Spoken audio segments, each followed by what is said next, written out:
Tonight's game on Fox is brought to you by Dodge. You can take life as it comes or grab life by the horns. Dodge by State Farm. Like a good neighbor, State Farm is there. By MasterCard. There's some things money can't buy. For everything else, there's MasterCard. And by DirecTV Sports in 100% digital quality. DirecTV Sports, biggest fan.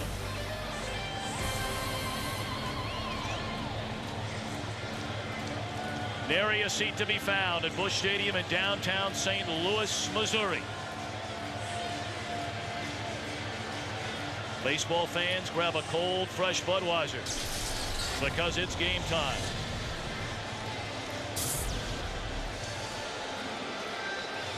Roger Clemens at 42 years old, 1 year younger than the franchise for which he pitches for tonight. The Houston Colts, a 45, started back in 1962. And Roger Clemens, although born in Dayton, Ohio, grew up a Texan and trying to send the franchise from that state to the World Series.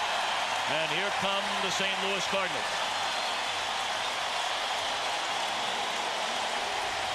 Take a look at Phil Garner's starting lineup tonight. Craig Biggio leads off in left field. Carlos Beltran is in center. Jeff Bagwell at first. Lance Berkman in right. Jeff Kent, the second baseman. Morgan Ensberg back in the lineup at third with a ladder third of Jose Vizcaino, Brad Ausmus, and Roger Clemens. And on the mound for St. Louis, a 16-game winner during the regular season, 1-1 in the postseason, Jeff Suppan. Look at those postseason numbers, some of the numbers that you were talking about in the open there, Bob. He has been a very good pitcher without the numbers to back it up for the Cardinals. He's got about 8 pitches. We learned that in his first start. He's got to have great location. He's got to pitch down in the strike zone with all 8 of those pitches in order to be effective.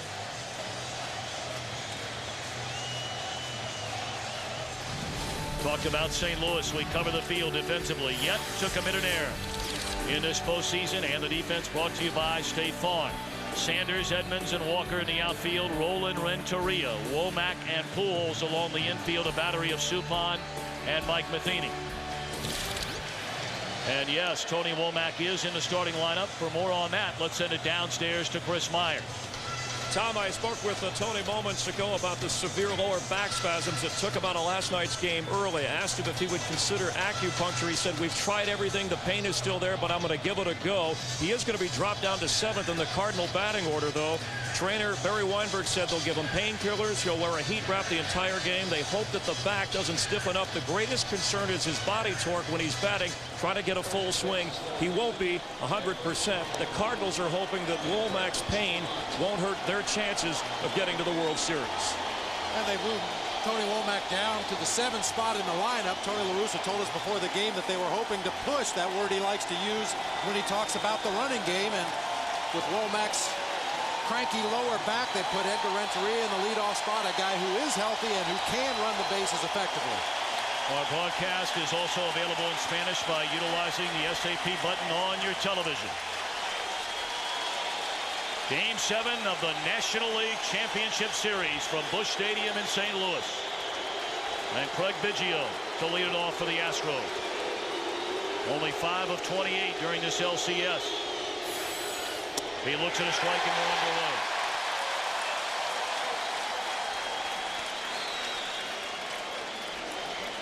underway. Biggio, 17 seasons in an Astros uniform. Has logged 2,409 games, the second most among all players without ever having appeared in a World Series. Second only to Rafael Palmeiro.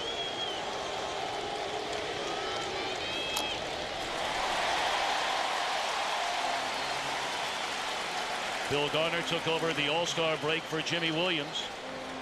You see his record since being named manager. They won 36 of their last 46 to leapfrog 6 teams that were ahead of them in the middle of August to capture the National League wild card. In the air, down the left field line. If it's fair, it's 1-0. It's fair, it's 1-0. The 43rd career leadoff home run by Craig Biggio. It's his first home run, his first RBI of this LCS. His 8th leadoff home run of this season, including the entire regular season. He goes out and hammers this pitch. Look at him reach all the way across the plate, gets out in front of a ball that looked like a changeup, and kept it fair. Just extended his swing, kept that bat in the strike zone a little bit longer. You can see that ball hooking, but just does stay fair. The visiting team has scored in the top half of the first inning in 6 of now 7 games played in this series. And ironically enough, in the first 6 games, that visiting team has yet to win a game. Now Carlos Beltran. What an absolutely phenomenal postseason he has had, tying Barry Bonds for most home runs in a postseason with 8. Breaking ball swung on and missed. It'll definitely be a bad sign if you see a lot of balls hit in the air against Jeff Suppan. We talked about it. He has to keep the ball down, rely on his movement to get ground balls. Only 7 of the 18 outs he recorded in Game 3 came on ground balls. That one off the end of the bat, popped up at Womack, 1 away. Let's take another quick look at that home run by Biggio to lead off the game. And Bob, you talked about him extending his swing. He'll get out in front of himself here a little bit because the ball's an off-speed pitch, but look at how he keeps his hands back and keeps his hands through the hitting zone. Most guys will break down and throw that top hand over, and that's how you get a weak ground ball to the third baseman.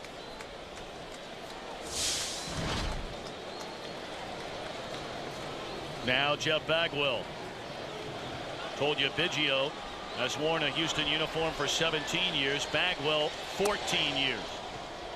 And has logged 2,100 plus games in a Houston uniform. He's yet to homer in this postseason, although he knocked in the tying run with a 9th inning single off Jason Isringhausen here yesterday afternoon.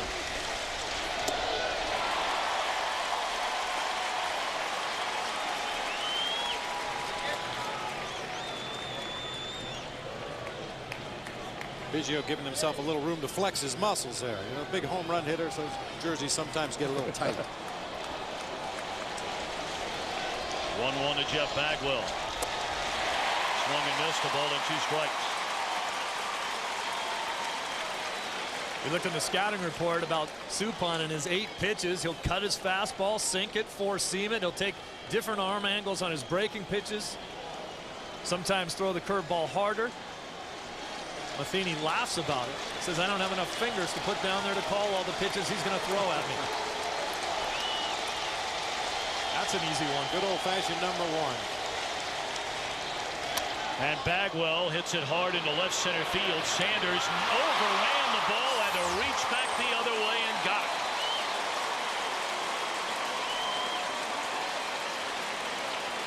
A lot of top spin on that line drive. Well, Bagwell, too, goes out over the plate and hooks that ball back to left field. You can see Reggie Sanders about a step too far there, had to reach back. Boy, we've seen Reggie make some great adjustments out there in the outfield in this series. Another one right there. Ball must have been hooking back to his right as he was chasing it. And, of course, maybe he may have got a little glimpse of it in the lights here, too. We've seen that happen in this ballpark. Playing conditions, the field is very wet still in the outfield. They've had all kinds of rain here over the last week. Only a light sprinkle on and off today.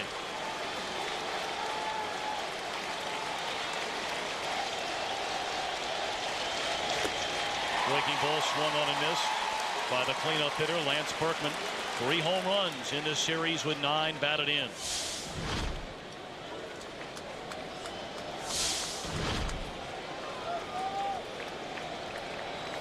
There are some gaudy numbers up and down this Houston lineup in their careers against Jeff Suppan.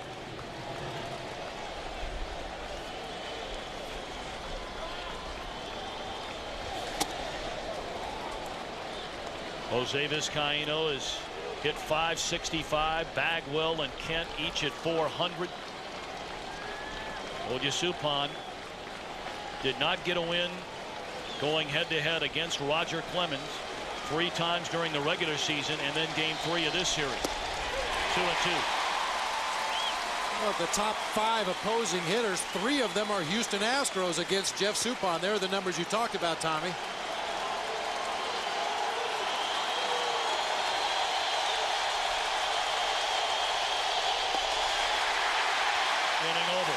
Biggio leads off the game with a home run. And now the Astros hand the ball to Hall of Famer to be Roger Clemens. The League Championship Series on Fox is brought to you by GMC Trucks and SUVs. We are professional grade. By Capital One, what's in your wallet? And by America Online. Want a better internet? You belong at America Online. 1-0 Houston in front after a half inning. Cardinals come to bat. Tony La Russa's lineup.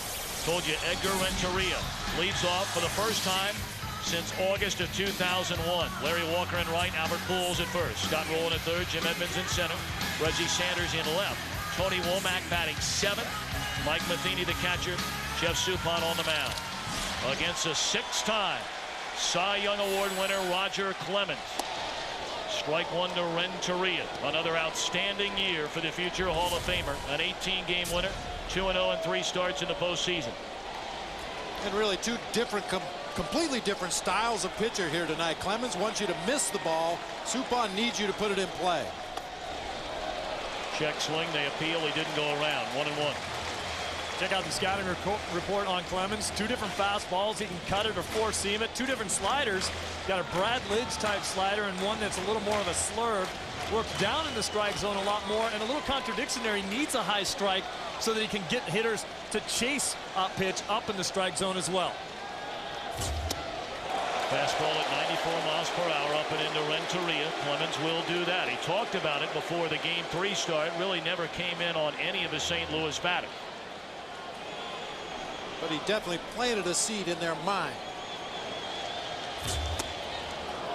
Renteria chasing that high fastball. 2-2. There's no question that part of Roger's game, and always has been part of his game, is intimidation. You put intimidation, a little bit of fear in a hitter to go along with the great stuff that Roger has. Makes it awfully difficult to hit him. Foul out of play. The only time Renteria has hit in the leadoff position since 2001 was this year's All-Star game.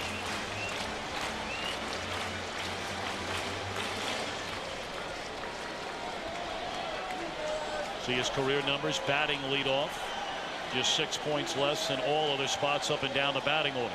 2-2 pitch. Off the outside corner, the count is full.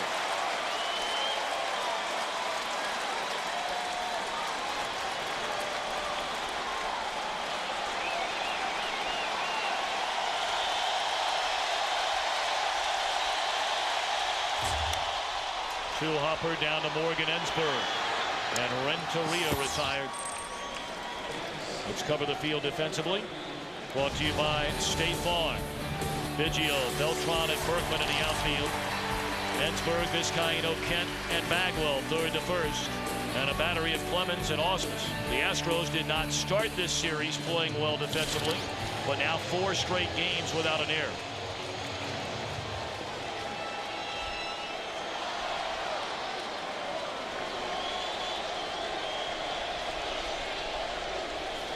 Swing and a miss by Larry Walker. Wonder if Walker got himself some Visine this morning. He was walking around 2 days ago asking which day was Clemens going to start, because he wanted to make sure he knew which night he wasn't going to be able to sleep. Taken away in the first inning of Game 3 of this League Championship Series. Walker homered to deep left center field off Roger Clemens. The only 2 runs Clemens allowed in that game were home runs to Walker and Edmonds.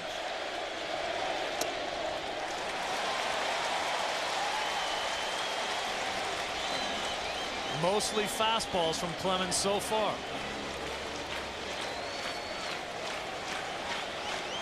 Walker only 6 hits in the series, 2 of them for home runs, and it's taken outside.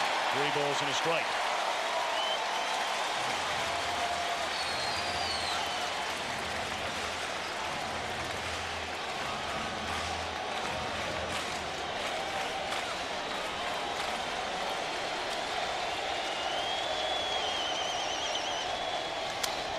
Popped up and playable. Left side of the infield. Ensberg crosses into foul territory, and that's the second out of the inning. This is called establishing your fastball on both sides of the plate. First pitch, up and in. Then he goes away for a ball. Next pitch comes back in, all fastballs, then away. And then trying to go to that same spot again, gets the pop-up through nothing but fastballs. He's telling the Cardinals right now, I will establish at about 93, 94, and then you'll have to deal with my other stuff when I feel like throwing it. Power against power as Albert Pujols digs in and he looks at a strike. Much like Beltran for the Astros, it's been an extraordinary postseason for Albert Pujols. A .500 batter in this LCS with 4 home runs and 8 batted in.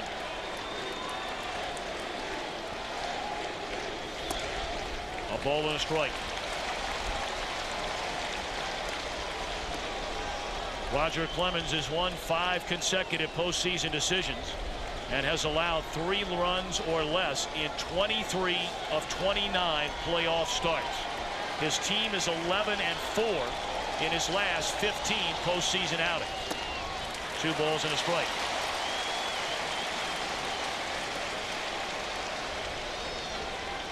Of course, Clemens spending most of his time in the American League. But the 2 numbers that jump out at you, he has never lost to a National League opponent and has never lost to the Cardinals. 2-2 to Pujols.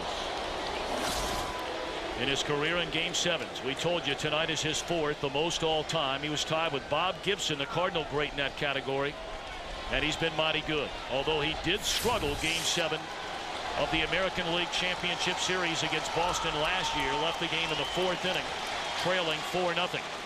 The game that, of course, was won on the Aaron Boone home run in extra innings.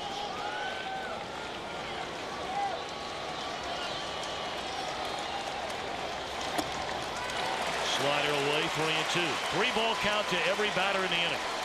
Now, pitch count has always been a concern with Roger Clemens on the mound. It's not unusual for him to get up over the 100-pitch mark in the 5th inning of a ball game.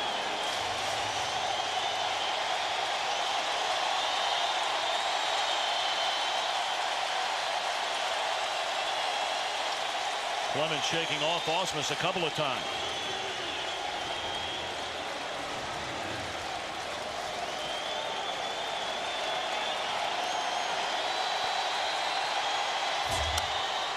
Fly ball right center field. Playable for Lance Berkman and Roger Clemens. A 1-2-3 opening inning. We go to the second. 1-0 Astros in front.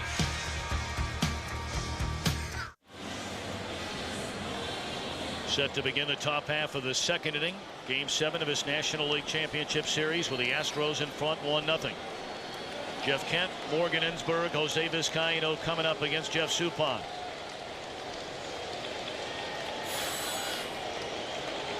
Kent just 6 hits in the series, but 3 of them for home runs, including the walk-off to break a scoreless tie in the bottom of the 9th inning of Game 5. Jeff Kent homered against Suppan in that Game 3 that we've talked about in the 1st inning, a 2-run homer. And really, Suppan settled in nicely after that. Gave up only 2 base hits over his next 5 innings of work. Gave up 3 in the first of that game. Gave up just 1 in the first of this one. 2-0. At the knees, a strike. This home run in Game 3, as Bob mentioned, came in the opening inning with 2 men out. It gave Houston a 3-1 lead.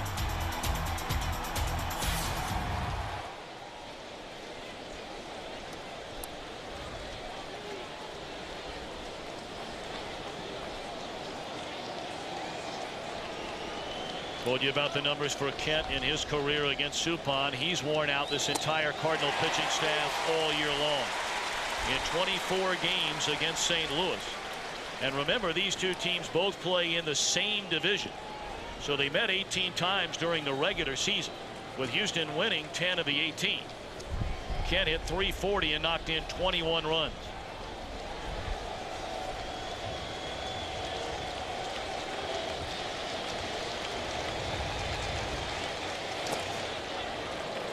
Full count. Of course, because of all those matchups is why we talked about Suppan and Clemens matching up 5 times this season alone. Suppan told me that I faced him 2 times when I was in the American League, too. I can't get away from the guy.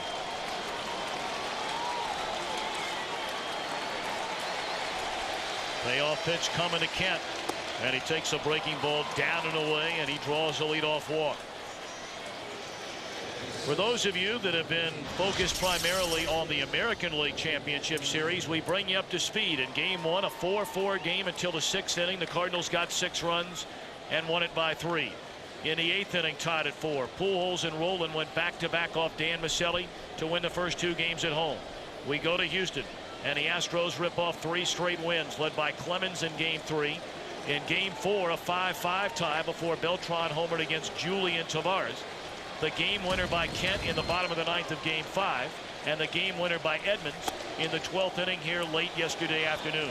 It has been a fantastic series.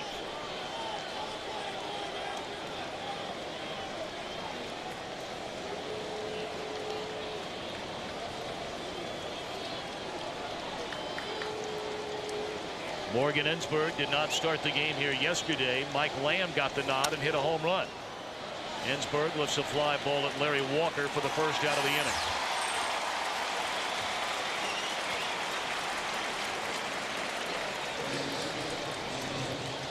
Only 3 times since a best-of-7 format into the playoffs in the World Series. Only 3 times has the home team won every game. 87, 91, and the 2001 World Series, when a club managed by Bob Brenly beat the Yankees 4-3. How about that? You remember a few of those games? Vaguely, yeah. A lot of fun. One of the greatest lines I ever heard came out of that series. When you guys were in a little bit of trouble and they asked you who you wanted to get up down on your pin, and you said Rivera. They told you he pitches for the Yankees. Would have been nice if he could have got up for you. Yeah, I think the manager ought to have that option to pick any reliever from either team. Into left center field, and the hot hitting for Jose Vizcaino continues against Jeff Suppan. We told you Vizcaino with the highest career batting average against Suppan than any player Jeff has ever pitched to.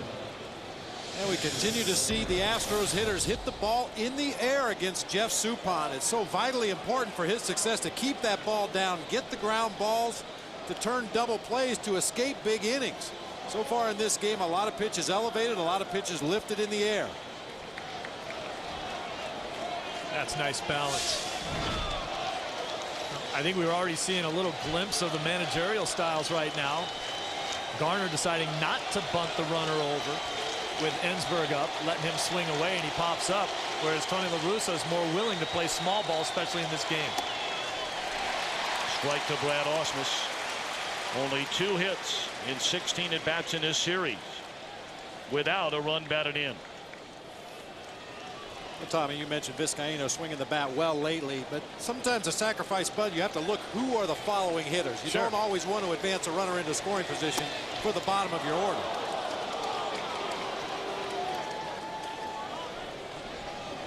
You have to face the pitcher. He's going to come up too, no question about it. But if you're going to win this game, you certainly have to look at anybody trying to contribute, especially with Vizcaino hitting very well against Suppan.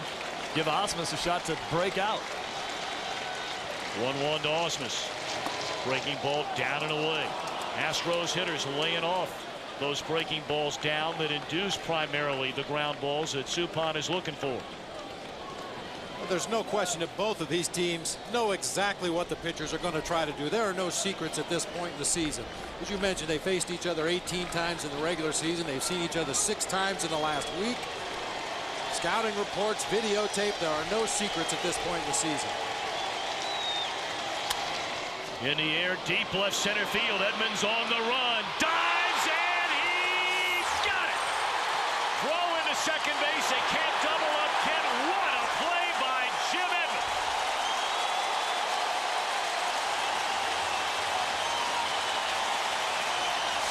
There is no way he catches this ball. Look at where he is. Look at the ground he's making up, and the full dive and extension away from the play.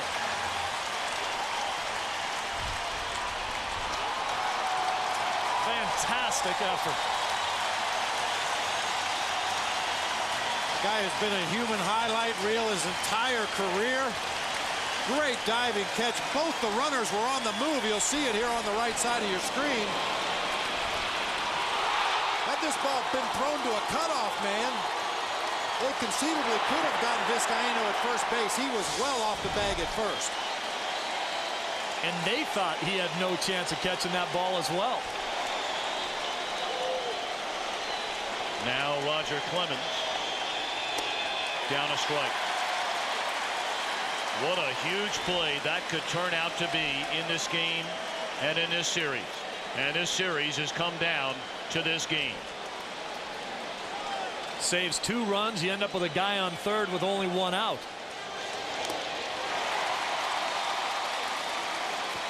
Ball fouled off. John Tamargo, the Houston bench coach, wearing a microphone. Our Fox sounds of the game after that catch by Edmonds. How in the world did he make that play? Son of a gun.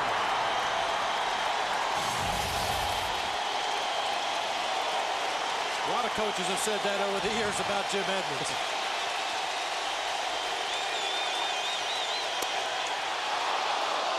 I think one of the things that made that even a more difficult catch for Edmonds is the fact that he's left-handed. If you're a right-handed player running away from the ball like that and catching the ball on the left side of your body, you're reaching and backhanding the ball, and it's a much easier play than having to reach the way Edmonds had to do to catch that ball. Strike 3 to Clemens. One more look at this fabulous diving play by Jimmy Edmonds.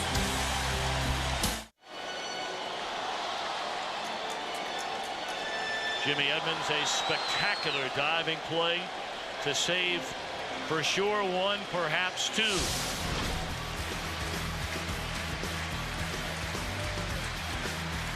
The line drive to deep left center field by Brad Ausmus with 2 aboard. So now Roger Clemens in the second inning with a 1-0 lead. Misses ball 1 to Scott Rowland. Rowland 8 of 25 in a series with a pair of home runs. This one is straight away center. Playable for Beltran. 1 away. Of course, the spectacular is nothing new for Jim Edmonds. A 6-time Gold Glove winner. Going back to his days in Anaheim and here in St. Louis.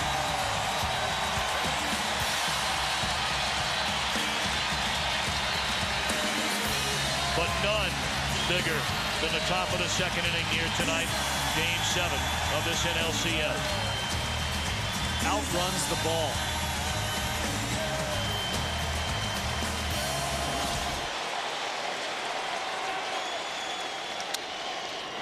First pitch swinging Edmonds on the ground to Kent. Quickly 2 away in the Cardinals' second. May have gotten a little help from Mother Nature on that catch out there in left center field. The flag's on top of the stadium here, blowing straight in from center field. Of course, once the wind gets inside the bowl and starts swirling around, you never quite know what it's going to do. But that ball appeared to get up there and just kind of flutter and gave Edmonds a chance to run underneath it and make that great catch.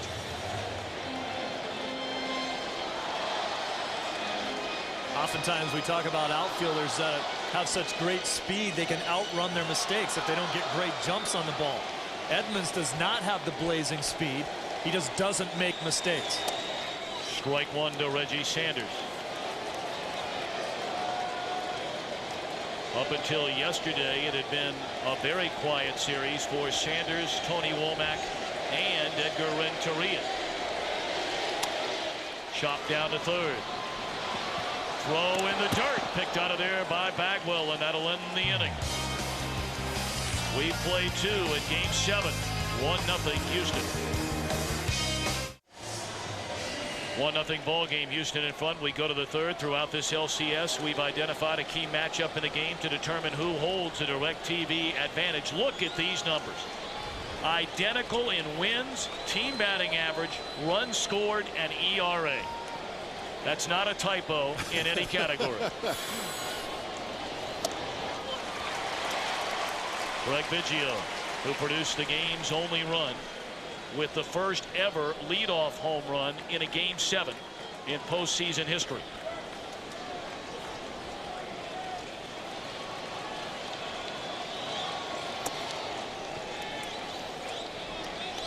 Tommy, you made a great point between innings. Roger Clemens had a 3-ball count and a 3-2 count to every hitter he faced in the first, and in the second inning he threw 5 pitches total. 1-1 to Biggio, and he hits another one down the left field line. This one is caught by Sanders in front of the wall.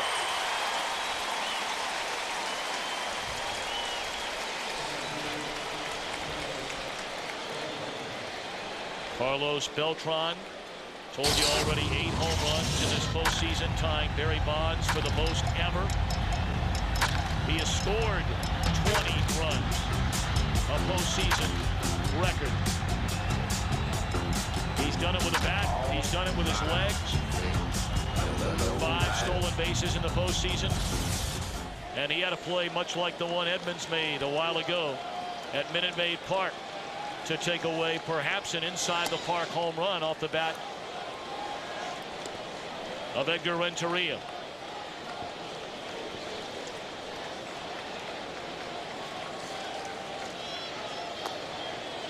Two and 0 to Beltran. Yeah, it's been quite a coming out party for Carlos Beltran. Of course, people around baseball, people in Kansas City knew what a great player he was, but getting the opportunity here on the big stage to show what he's all about.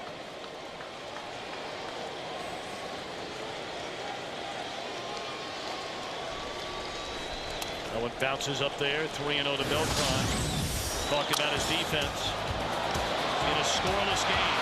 If that ball gets by him, it's 436 feet to straightaway center field. And Renteria had a legitimate chance to catch them all. And then later, he went up Towles Hill in deep left center, corralling that drive off the bat of Reggie Sanders. And a 4-pitch walk to Beltran. He had 42 stolen bases during the regular season. Since coming to the National League, he has not been thrown out yet in 33 stolen base attempts. 28 in a row during the regular season, 5 in this postseason.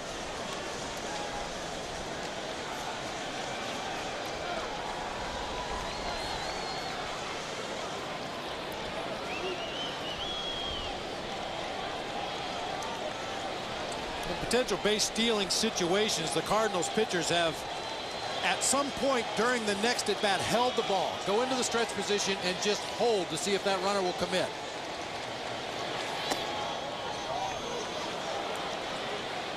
Five straight pitches out of the strike zone by Suppan, and Matheny going to come out there and visit. Suppan can throw a fastball in the low to mid-90s. He runs it up there occasionally 94, but most of his stuff, breaking balls, change-ups, slower pitches, late breaking sliders, tough to handle for a catcher if you have to throw. A great guy for Beltran to be able to get a great jump and steal a base on. And he will be stealing it on Suppan, not Matheny. World Series begins at Fenway Park in Boston this Saturday. 7:30 Eastern, 6:30 Central, 4:30 Pacific. Will it be Houston or St. Louis to take on the Red Sox? 2-0 now to Bagwell.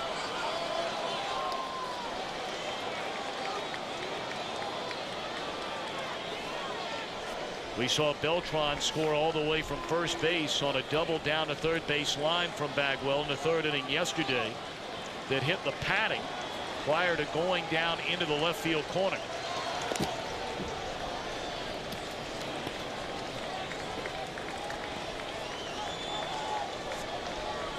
Astros really making Jeff Suppan work in the early going here. We mentioned he needs to keep the ball on the ground. So far, not one ground ball out in this game for Jeff Suppan.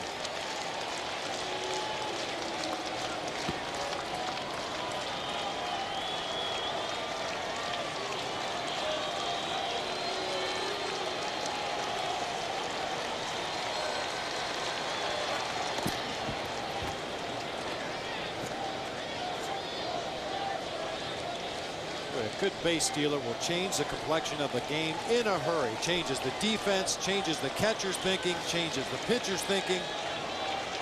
just the threat of stealing a base. And I don't think a lot of people have talked about the great second half of Bagwell due to Beltran on in front of him. There he goes. Pitch taken, throw to second base, and he's in there easily. 34 consecutive stolen bases since coming to the National League by Carlos Beltran, including the playoffs. And you called it, Steve. There was nothing Mike Matheny could do about that. Just an awesome jump over there at first base. Yeah, Beltran is really a student of the running game. We've seen him throughout this series get on first base and gradually take a little more lead, and get the most unbelievable jumps. Of his 42 stolen bases during the regular season, he was 16 for 16 stealing third. Fly ball, right center field. Edmonds over to get it. Beltran tagging, and he's going to come to third. Here's a throw, and it gets by, and into the dugout, and Beltran will score. They say offense can take days off, pitching can take days off, speed never takes days off. And Beltran has run Houston into its second run of the game. Edmonds plays this ball well. He gets behind it, gets a little momentum going, and just uncorks the throw to third base, knowing it has to be perfect to get Beltran. Gets by everybody and into the third base dugout. Second run of the game for the Astros. They're going to make an appeal at second base, but he did not leave early, and that's going to be a tough error for Jimmy Edmonds. The ball, Beltran, and Rolen all get into third base basically at the same time, and then it kicks away into the dugout. What a magnificent postseason it continues to be for Carlos Beltran.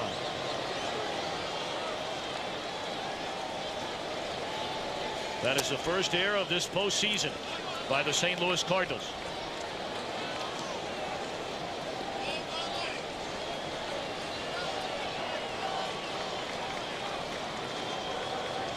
One to Lance Berkman. Lined into center field. And Edmonds has it to end the inning. The Astros score without a hit. A walk, a stolen base, and an error. 2-0 Houston.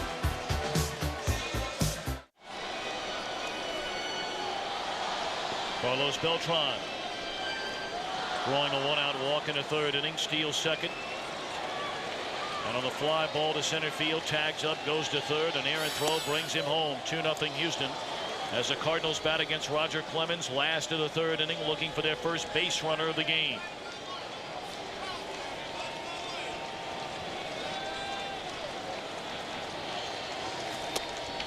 One and one to Womack. Womack being dropped down in the order with the back spasms. Morgan Ensberg thinking that he might be more apt to bunt because he can't swing, but you got to remember he can't run very well either. He had base hits in his first two plate appearances yesterday before leaving the game. Fouled out of play third base side. Clemens ahead 1-2. And Clemens very sharp early on. Very sharp with his command. His velocity's good. He just seems to be in a real nice rhythm out there on the mound. After that first inning, when he went 3-ball count on all 3 hitters, including 2 full counts, the Cardinals were very aggressive in the second, getting him off the hook with only 5 pitches. Fouled away again.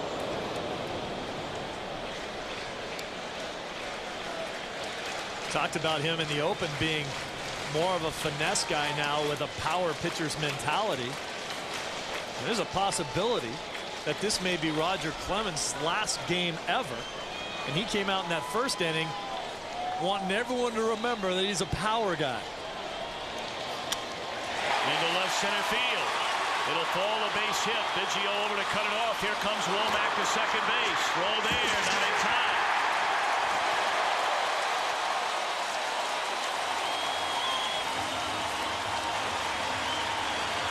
And Womack slow to get up.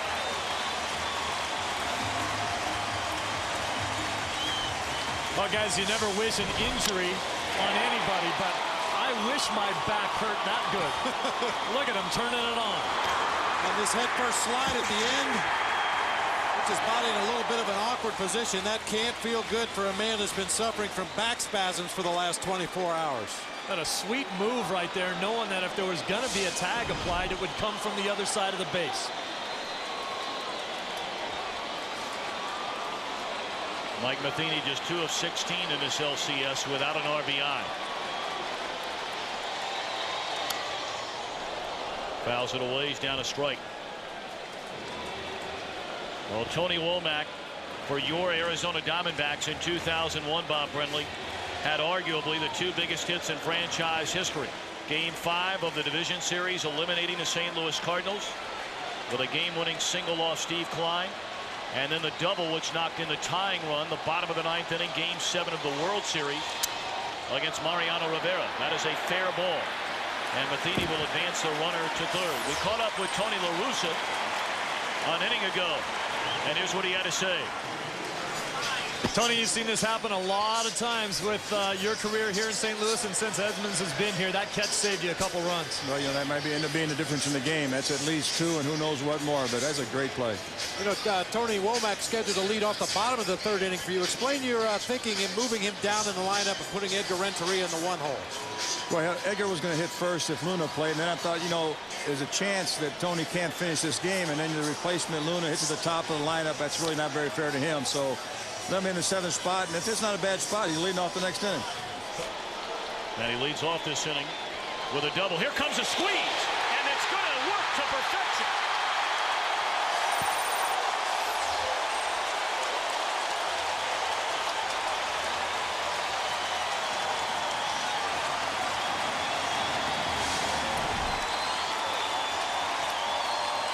Absolutely perfect. Tony Womack waits until Clemens committed to deliver the ball to home plate. Suppan waited, and then just pushed that ball out to the right side of the infield. Tony La Russa said he was going to push even harder tonight against Clemens. And when he says push, he's talking about base running. Hit and runs, stolen bases. Renteria dumps it foul. And what Tony La Russa said about Womack as we look at the squeeze again. Great jump, perfect execution. What Womack just went through in that series of plays could get him out of the ball game, and if it does and he has to be replaced, he certainly did his job for the time he was in the game. Grounded foul. Clemens ahead of Renteria at 0-2. So very early in the game, the Cardinals playing small ball. They get the leadoff double by Womack. Matheny moves him to third with a ground ball to the right side, and then Tony La Russa rolls the dice. And Suppan brings in the first Cardinal run of the game. Tony trying to get the Cardinals to the World Series for the first time since 1987.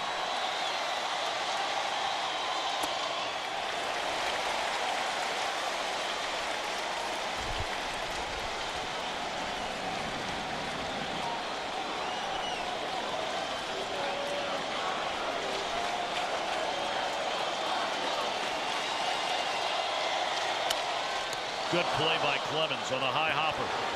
And that'll end the inning. The suicide squeeze. Game 7 of the National League Championship Series. End of 3, 2-1 Houston. The League Championship Series on Fox is brought to you by Budweiser. Grab a cold, fresh Budweiser. It's game time. We're in the hometown of Anheuser-Busch. St. Louis, Missouri, 2-1. Houston leads Game 7 of this National League Championship Series at the end of 3.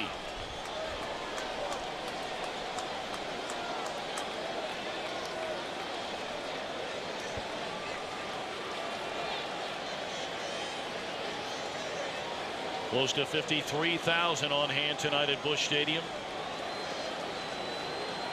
where the Cardinals have not lost a Game 7 in the postseason since the World Series, when Mickey Lolich outdueled Bob Gibson in Game 7 of that World Series.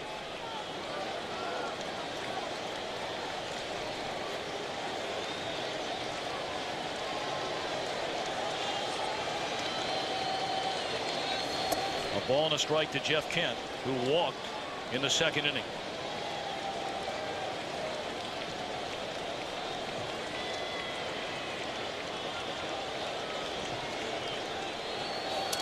And Kent hit with a pitch.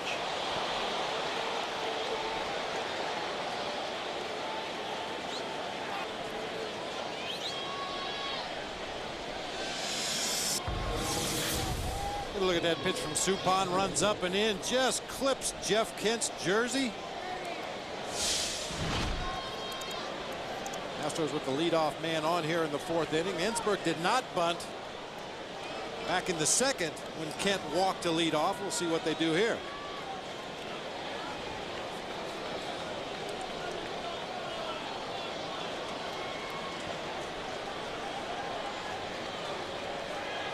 Ensberg flied out to right field in that at bat. Bodies beginning to stir in the St. Louis bullpen.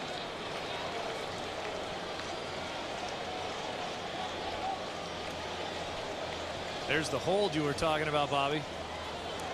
Well, it serves a couple of purposes. The runner may tip something, the batter may tip something, and as we see, Gene Lamont is forced to go through another set of signs, and Tony La Russa and his staff are probably the best in baseball at trying to steal the opposing team's signs. No sign of a bunt on the first pitch to Enberg. He dumps it away. Strike one. Remember the story that Tony La Russa told us before Game 3 of the series. He wouldn't tell us who the player was, but he said he was an average player, not very good, but he was great at stealing signs. We kept him on the roster just for that. Getting an advantage.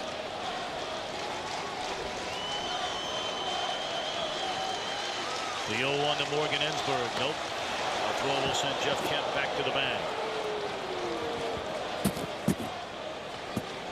It's a very spooky feeling when you're the opposing manager over in that third base dugout and you go through a set of signs to your third base coach and you take a look over at Tony La Russa's side of the field and you've got about 8 sets of eyes beaming in on you.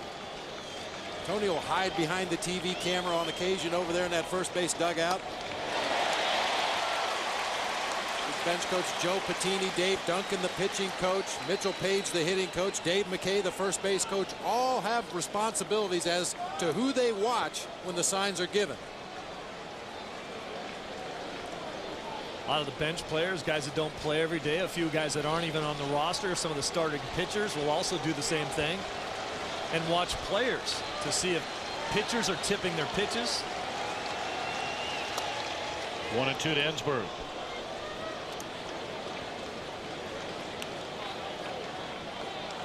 See if they can pick up anything from the middle infielder. Sometimes guys will move on a breaking ball. Look for Renteria to maybe take a step and a half to his right on a breaking ball, thinking that Ensberg might pull it. Again, fouled out of play. It remains 1 ball, 2 strikes. That pitch count beginning to pile up for Suppan here in the 4th inning. Clemens through 3 has only thrown 35 pitches. Suppan knocking on the door at 20, better than that.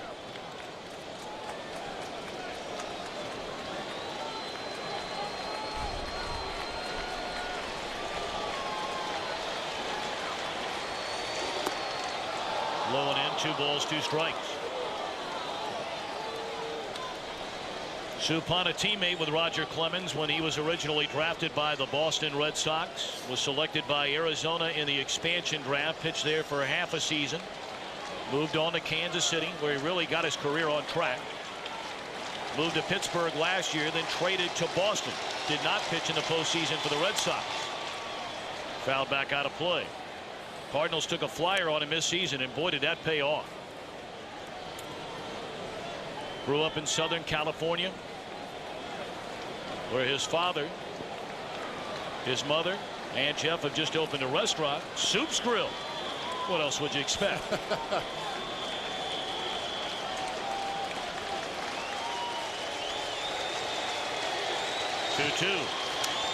Fouled away again. Pretty good at bat here by Morgan Ensberg. And a better swing right there by Ensberg. Some of the swings earlier in the at bat were a little more defensive, fouling balls off to the right side. This is a very good aggressive swing there. Really let it go.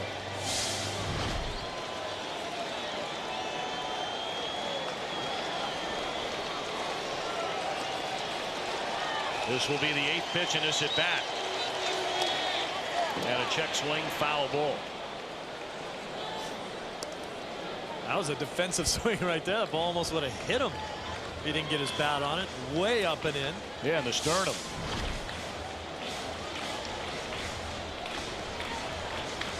Right off his fist.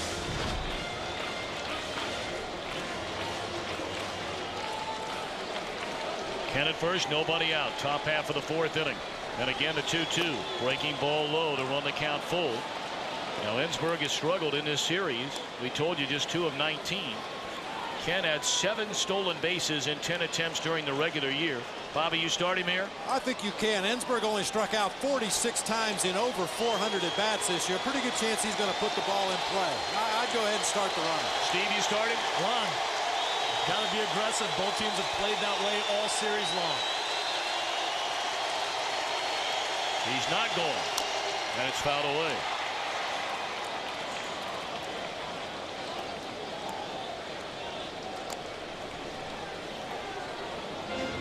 A 10-pitch at bat thus far for Morgan Ensberg.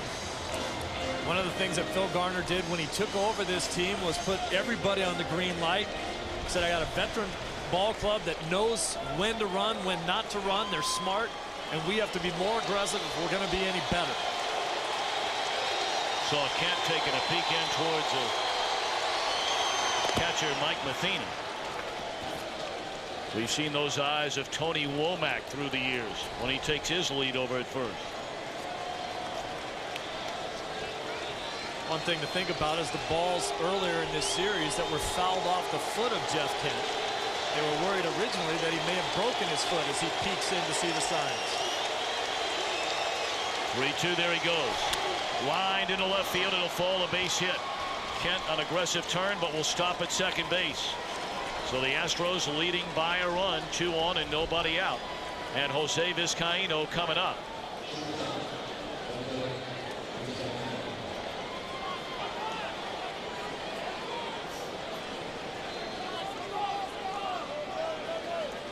Dave Duncan going to come out and visit with Suppan. Okay, fellas, let's get back to strategy for a minute as Danny Herron starts to throw in the Cardinal bullpen.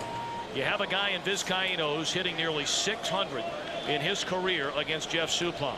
You have the number 8 hitter waiting in the on-deck circle, Roger Clemens after that. If Vizcaino puts down the bunt, they may walk Ausmus to force Clemens up to the plate with the bases loaded and 1 out. With all that in mind, do you guys ask Vizcaino to bunt right here or let him swing away? I think in this particular situation, because of the following hitters, you have to let him swing away.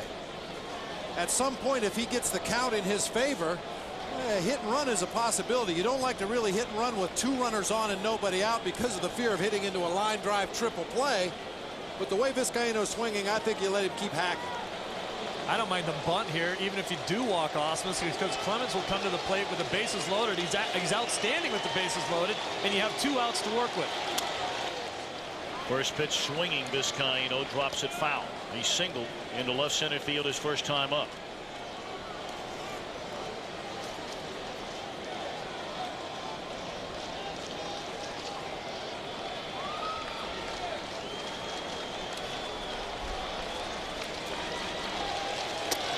Fastball inside, a ball and a strike to Vizcaino, who after the single his first time up. 14 hits in 24 career at-bats against Jeff Suppan.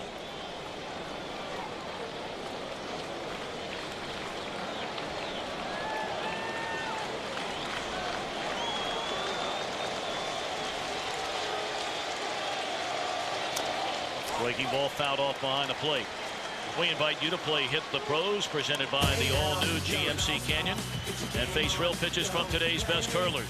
Log on to foxsports.com, keyword games. GMC, we are professional grade.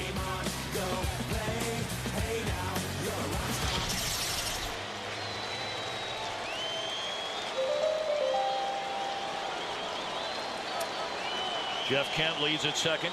Morgan Ensberg at first with nobody out. 1-2 to Vizcaino. Down and in to even the count.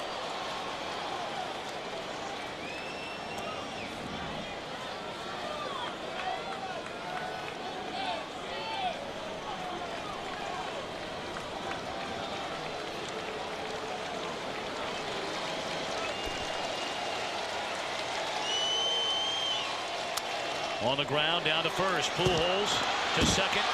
And Renteria wisely sticks it in his pocket rather than taking the chance of throwing it away. Runners on the corners, 1 out. Albert Pujols has become a very serviceable first baseman down there. Good quick jump step to make a nice throw on to second to get that lead out. That's great footwork, good quickness.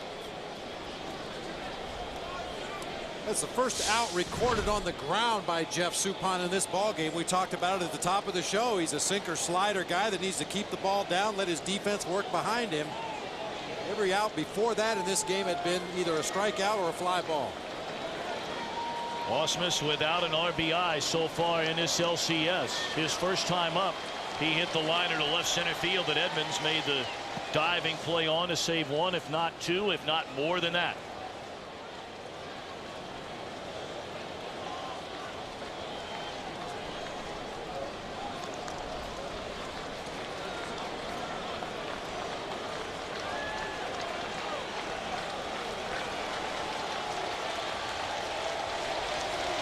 It bounces up there, blocked beautifully, as he has done through his entire career, including this series, by Mike Matheny. Well, if you're a young catcher at home and you want to learn how to block balls, pay close attention to these two catchers in the game tonight. Mike Matheny, the best in the business. Kicks his feet out.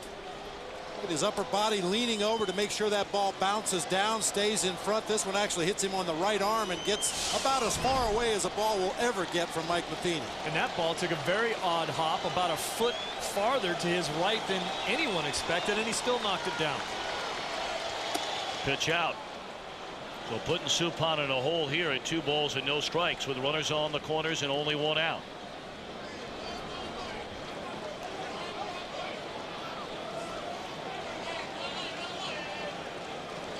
Ausmus in a good position to hit right now, but if he gets into a situation where he fouls off a pitch, with the luck he's been having in this series, he's the one that hit the ball that Edmonds ran down. I'd drop a bunt down the third base line. 3-0. Not in that count. Clemens walking back to the Houston dugout.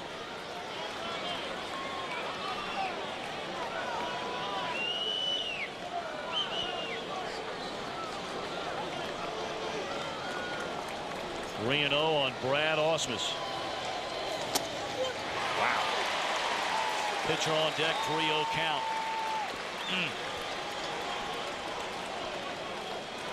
Well, he has to throw another strike right here.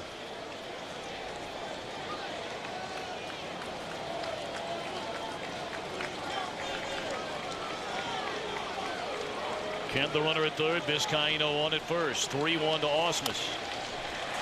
Very defensive swing there on a pitch down and in, and the count is full. That's the kind of swing on a 3-1 count that'll drive a hitting coach crazy.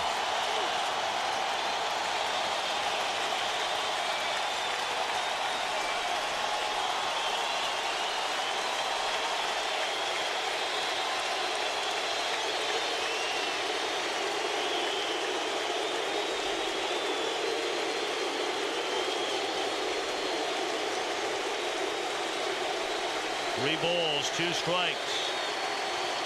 Check swing, did he go? Yes.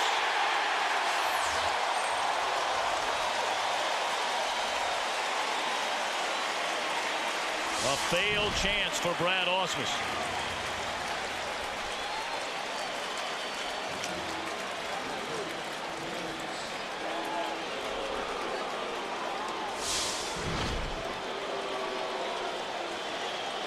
Big break for the Cardinals. As I mentioned before, Clemens has come to the plate in his career 3 times with the bases loaded. 3 hits with 6 RBIs. He's looking for his first hit in the postseason in 2004 right now. It runs inside for ball 1. He's 1 of 14 in his career at the plate.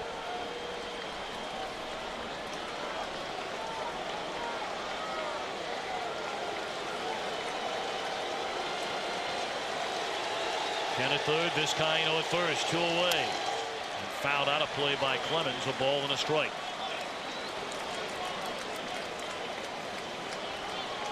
Clemens, 42 years old. A 10-time All-Star, 6-time Cy Young Award winner, the most by any pitcher. He may get his 7th this year. Randy Johnson may get his 6th this year. 1-2. Obviously, the Astros are hoping that Roger Clemens can do something offensively here and try to cash in that runner from third base. But at worst, they've gotten the pitcher spot out of the way this inning and will start over fresh at the top of the order next inning.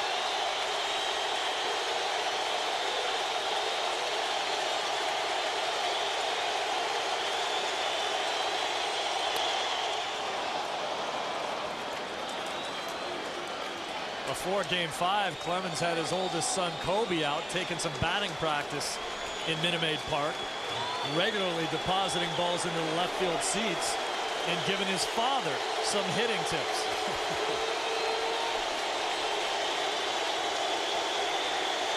2-2 to Clemens.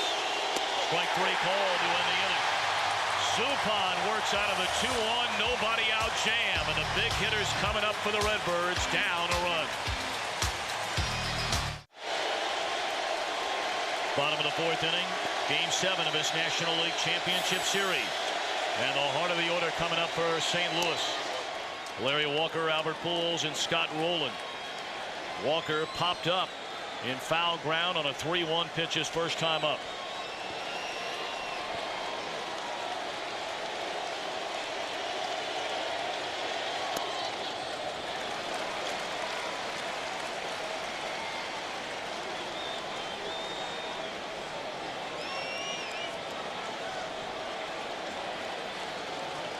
Clemens only 35 pitches to get through the first 3 innings of this game. He's ahead of Walker at 1-2 strikes. Well, Beltran, of course, the big pickup for Houston at the trade deadline. Larry Walker, the same, coming over from Colorado for the St. Louis Cardinals.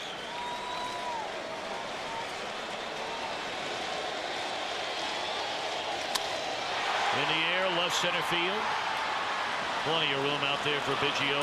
1 away. We saw the way Roger Clemens worked Larry Walker in his first at bat, putting him in the rocking chair. Fastballs in and out. He starts him with a fastball here. A little two-seamer that came back over the heart of the plate. Missed down low with the splitter that I think he overthrew. Another fastball for a strike, and then Walker with a good swing at that heater out over the plate, lifting a fly ball into left center field. And Clemens tonight has done an outstanding job establishing that fastball so that he can set up the slider and the split finger for later in this ball game. Second time around for certain hitters, third time around for others. With the 11 batters he's faced thus far, strike 1 on 10 of them. Albert Pujols flied out to right his first time up, and swing dropped foul and out of play.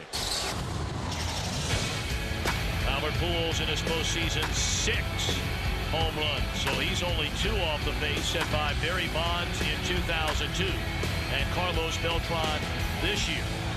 And the 6 home runs, a Cardinals postseason record. Tardy again on a fastball, lifts it down the right field line, out of play. You look at the 2 at-bats that Walker has seen almost all fastballs, 1 overthrown split finger, as you said, Bob. Pujols, mostly fastballs. That will change as the game goes on, but what a job he's doing, basically, with the old number 1.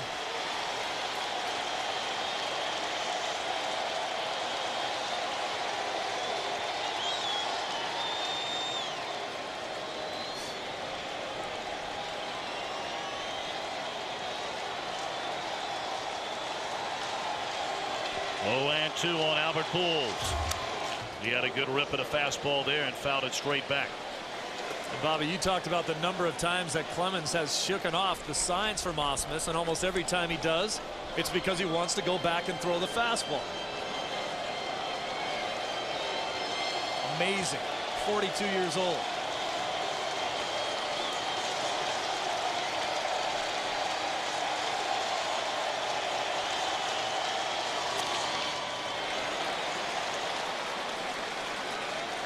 Split finger misses down low. Since turning 40 years young, Roger Clemens has won 44 games with an ERA of barely 3.5. And opposing hitters in the American League, and now his first season in the National League, 240 against him. Pulled foul. I think it's safe to say that oftentimes Clemens talks about his idol, who pitched into his early 40s. Roger Clemens, idol Nolan Ryan. And fellas, we're seeing two of the game's all-time greats pitch in their 40s this year. Clemens at 42, Randy Johnson at 41.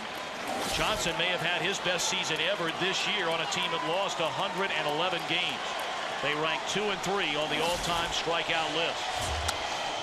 Two-hopper to Kent, and Clemens has set down Pujols twice tonight. Well, one thing all those guys have in common is their work ethic. Work extremely hard in the offseason to get ready for the grind of the regular year. I remember in the Astrodome leaving the ballpark as a visiting player, walking by the weight room a couple of hours after game time, and Nolan Ryan was still in there throwing the iron around, working out. I mean, it's not just an accident that these guys are as good as they are at this age. They work extremely hard. Scott Rowland digging in. Breaking ball down and away. Rowland flied out to center field. His first time up.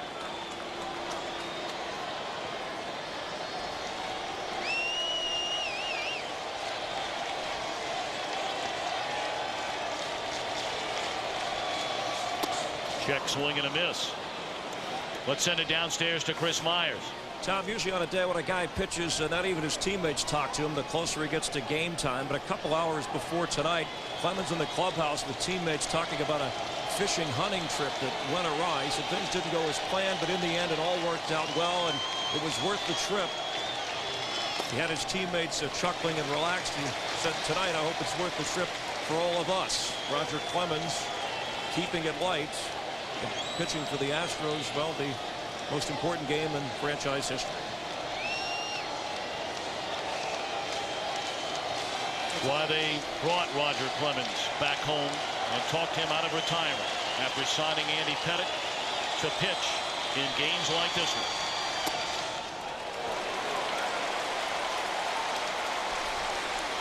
We've seen a lot of that over the last 3 days of the playoffs. It's why the Boston Red Sox went and got Curt Schilling. It's why the New York Yankees went and got Kevin Brown and Javier Vasquez. How will Clemens fare here tonight? Nola jumps all over that fastball at 95 miles per hour and hooks it well foul.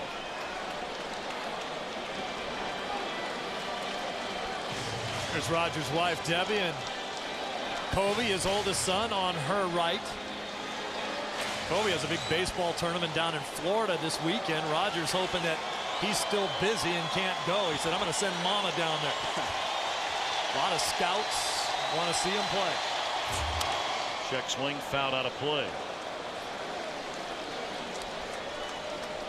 It was a unique situation when Clemens decided against retirement.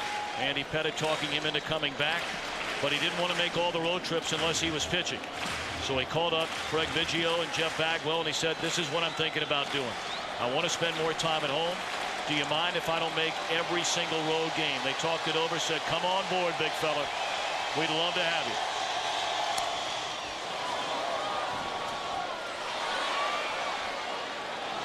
Three and two still to Rowland. Clemens was 12-3 at home this year, but interestingly enough, when I talked to him, he said, you know what, I want the road games here. That's why he wanted to pitch in game 2 of this series on 3 days rest. He said, I can handle a hostile environment on the road maybe better than some of the younger guys. I'll block it out better than they will. 8th pitch in this at bat. Straight away center field. Beltran at the warning track. And up against the wall, makes a play. We're back after a break from your local Fox station.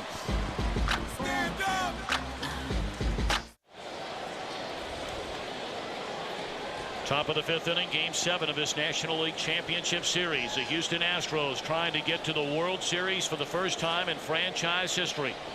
43 years since they began playing in the National League. Strike one to Craig Biggio.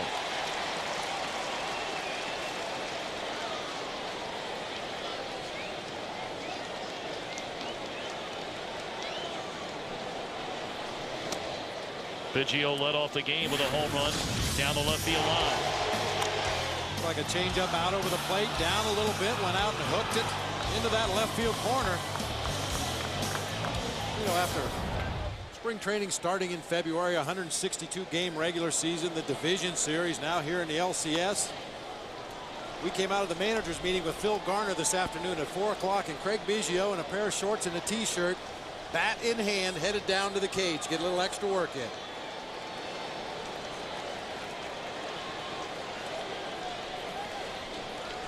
Two-one to Biggio. Swing and a miss.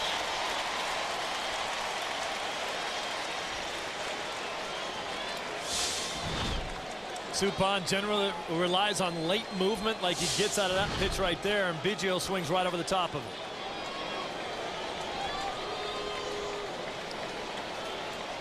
it. Break-even pitch on the way. Full count. 2 runs, 3 hits. 4 men left on base for Houston. 1 run, 1 hit, 1 big error. And nobody left for St. Louis. 3-2 pitch. Got him swinging.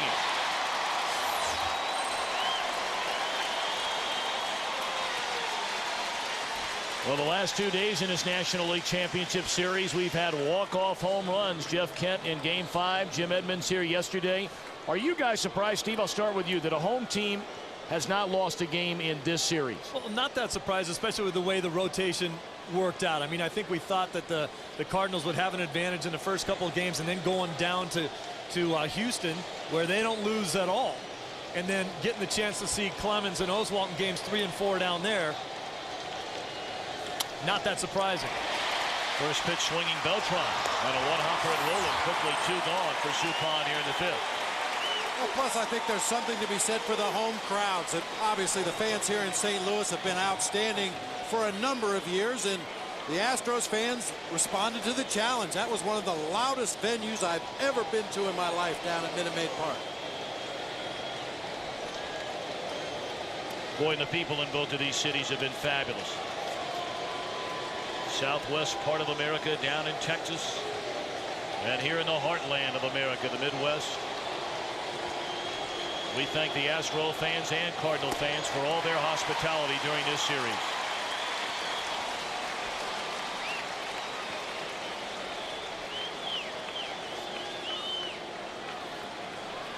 Oh, and 1 to Bagwell with 2 down and nobody on here in the 5th. In the air, left field. Sanders back to the warning tracks. Makes a play to win the inning. Jim Edmonds will lead it off in the Cardinals' 5th. We had the game winner yesterday. 2-1, Houston in front. 42-year-old Roger Clemens set to begin the bottom half of the 5th inning. He's allowed 1 run on 1 hit and leads 2-1 in Game 7 of this National League Championship Series.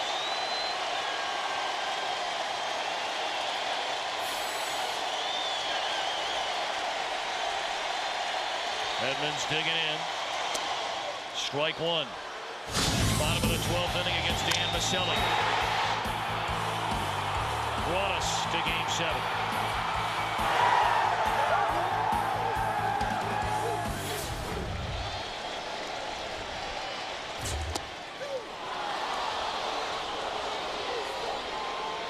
Get a look in National League Championship Series history. 6 walk-off home runs. We've seen walk-off home runs in each of the last 2 games of this NLCS 2004.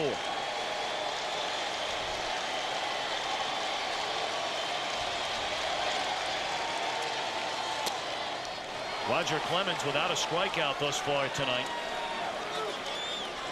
The last time he went longer in a game without picking one up, September the 19th, 2001. In a game against the White Sox, did not get his first strikeout until the 6th inning. He's proven you don't have to strike him out to get him out.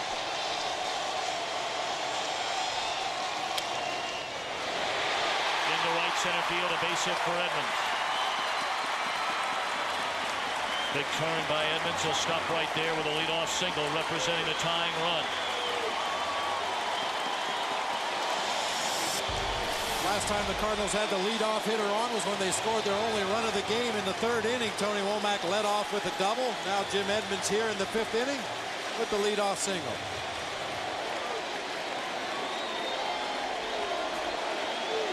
You mentioned Clemens without a strikeout in this ball game. That's part of the equation for keeping that pitch count down. I mentioned at the top of the show that it's not unusual to see him at 100 pitches in the 5th inning. He isn't even up to 60 in this ball game yet. In game 3 of this series, he didn't get his first strikeout until the 4th inning. Then struck out 7 of the next 13. Yep.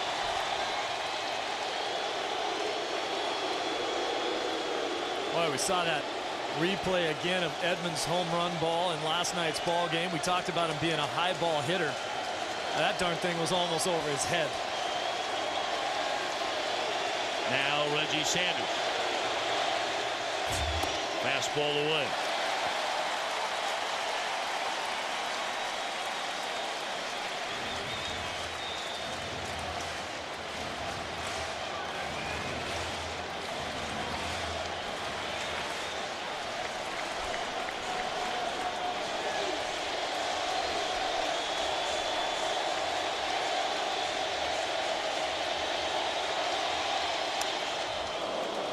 Reggie Sanders with a good rip right there. 3 hits in the ball game last night, and more than any hitter in this series, Reggie has really come on in the last couple of ball games. Even the last game down in Houston, he hit the ball very hard. The play Beltran made backing up Towles Hill in center field was a ball that Reggie hit 430 feet to straightaway center. And he hit that line drive that Ensberg caught at 3rd base when Brandon Backey was working on a no-hitter into the 5th.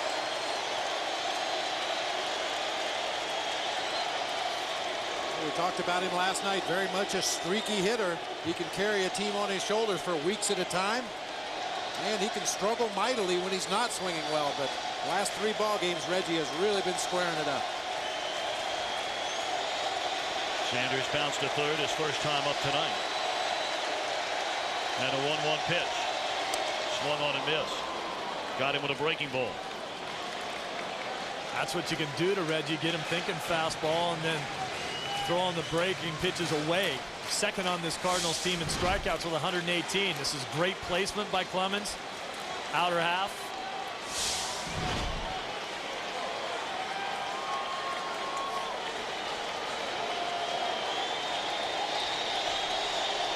A lot of weapons for Clemens now. Up and in, lower away.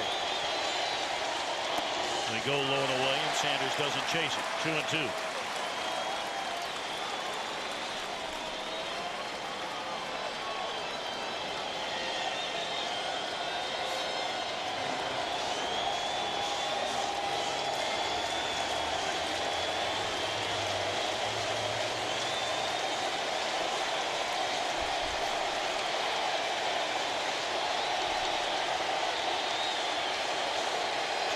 Pitch.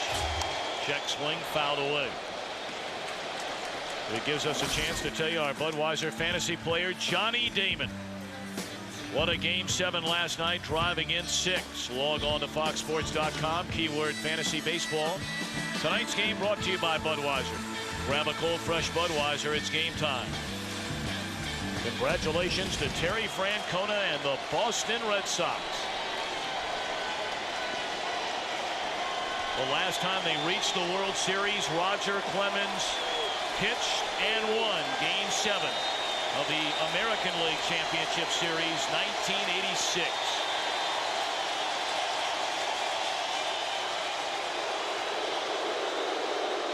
What does that tell you about his longevity? To think the last time the Red Sox have been to a World Series, he won Game 7, and here we are 18 years later. Of course, Red Sox fans would just soon not be reminded as to how that series ended. They get another shot to end the curse of the Bambino.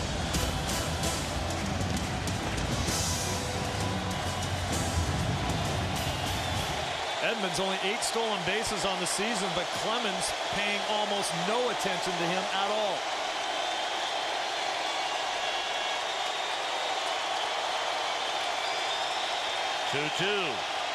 Got him looking. We had a chance a moment ago to catch up with Houston pitching coach Jim Hickey. Jim, the Rocket off to a good start in the ball game tonight. Seems to be throwing a lot of fastballs in the early part of this game. Well, I think that was part of the plan. You know, he felt pretty good. The weather is cool. You know, he's trying to get himself loose to get himself into it. I wouldn't be surprised to see him go away from that a little bit as the game progresses. Offensively, you guys have not been as aggressive tonight as you have been in the past.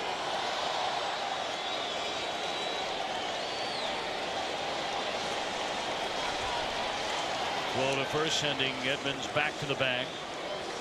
Well, Jim Hickey right on the nose there. Here in the 5th inning, we've seen a lot more breaking balls from Roger Clemens than we saw in the first 4 innings. Yeah, mostly that slider. Pitch he's gone to away from the right-handed hitters. Haven't seen a lot of splits. He threw a few splits to Albert Pujols in his last at bat, but mostly fastball slider so far in this game. I think that's a sign that Clemens is actually battling through some things. I don't think he has a good feel for that split finger tonight. Well, Steve, you touched on it a moment ago, and Clemens talked about it. His last start in this LCS Game 3, he was really battling with his stuff through the early part of the game, and he was lights out from the 4th inning on. You see him blowing on his hand out there on the mound, as you mentioned, Tom. A very cool evening, and sometimes it's hard to get a grip on that baseball on a cold night like this. And the splitter figures to be the pitch that he would have the most trouble gripping. Yep.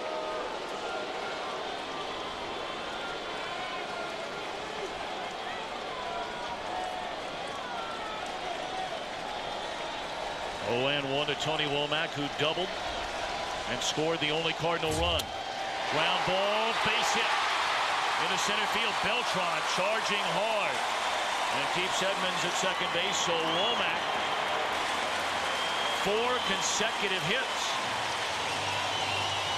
And that's a play because of the way Tony Womack hits. He hits a lot of balls the other way. You got Vizcaino playing more in the 6 hole than he normally would be in a double play situation. That should be a ball where generally he'd be closer to second base, and that would be a made-to-order double play ball. But because Womack hits a lot of balls to the left side of the infield, he had to protect over there. Tony Womack only had 3 hits the first 5 games of this series, and now has base hits in each of his last 4 trips. Here's Matheny trying to butt his way on, stabbed at it, missed it, throw to first, and they get Womack. How about that play? And Tony La Russa going to come out and argue with the first base umpire, Eric Cooper. It's an automatic pickoff for a catcher. Anytime a batter bunts through the ball, the natural reaction of that runner is to try to get an extra step out there and advance to the next base. It sure looked like Womack got his hand on the bag there before the tag. Osmus checked the runner at second base before electing to turn and fire to Jeff Bagwell at first. That play was made by Bagwell as he saw Womack getting off the bag a little bit farther. Bagwell's running towards first base and calling for the ball. Kind of blocked Womack away from first base, but it did look like he got his hand in there in time. Yep, looks like Houston gets a big break on that call.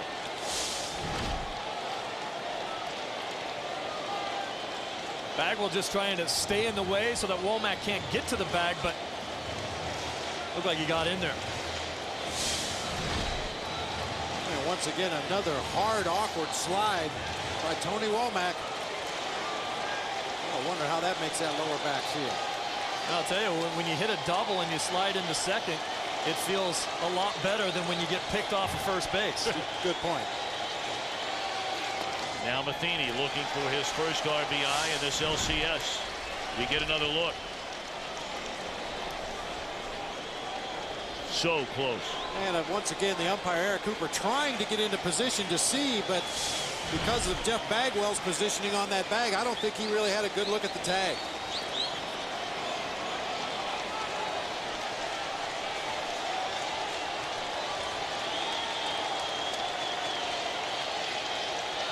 Tying run at second, 2 balls and a strike to Matheny. Into short center field. Beltran coming. And he's got it to end the inning. 2 hits, 1 left. We go to the 6th, 2-1 Astros.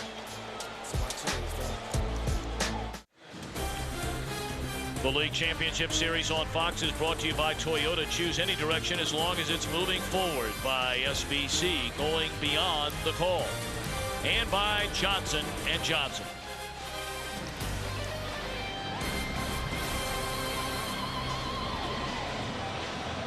A 2-1 ball game at the end of 5 in Game 7 of this National League Championship Series. Both starting pitchers throwing the ball very well here tonight. Jeff Suppan for St. Louis. Roger Clemens for Phil Garner's team. They have locked up 4 times head-to-head this year. And Suppan has not won once in the prior 4 meetings. Well, Suppan back out on the mound here to pitch the 6th inning. He probably would have been taken down for a pinch hitter. Certainly would have been taken down for a pinch hitter had Tony Womack not been picked off first base, and then Matheny end the inning with that fly ball to center field.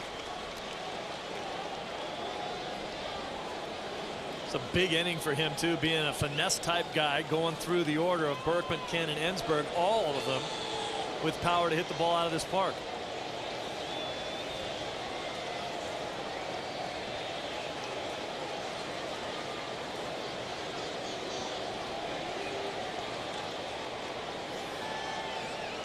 Oh, 1 to Berkman. Down and in, a ball and a strike.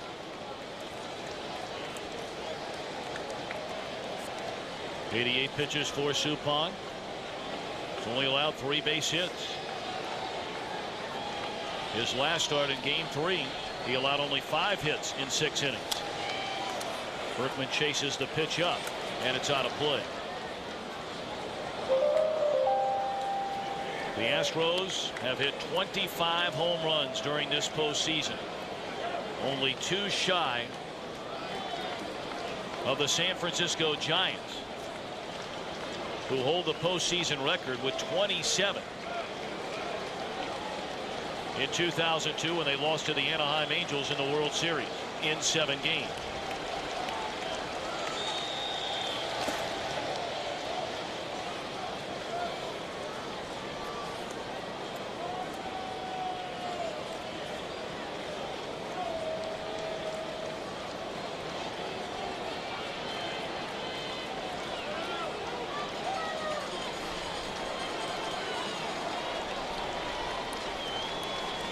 Berkman has 4 postseason home runs.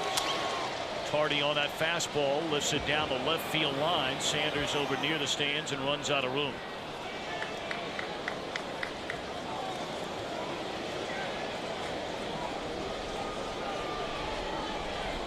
You would have lost a lot of money if you would have thought the Houston Astros were going to the postseason about the middle of August. They had 6 teams ahead of them in the National League wild card race. They went 36-10 over the final 46 games. They were picked before the season ever began to contend with the Chicago Cubs in the National League Central. But the Cardinals ran away with the division, winning 105 games during the regular year. The Astros lost 2 of their top starting pitchers due to injury during the season, Andy Pettitte and Wade Miller. But here they are.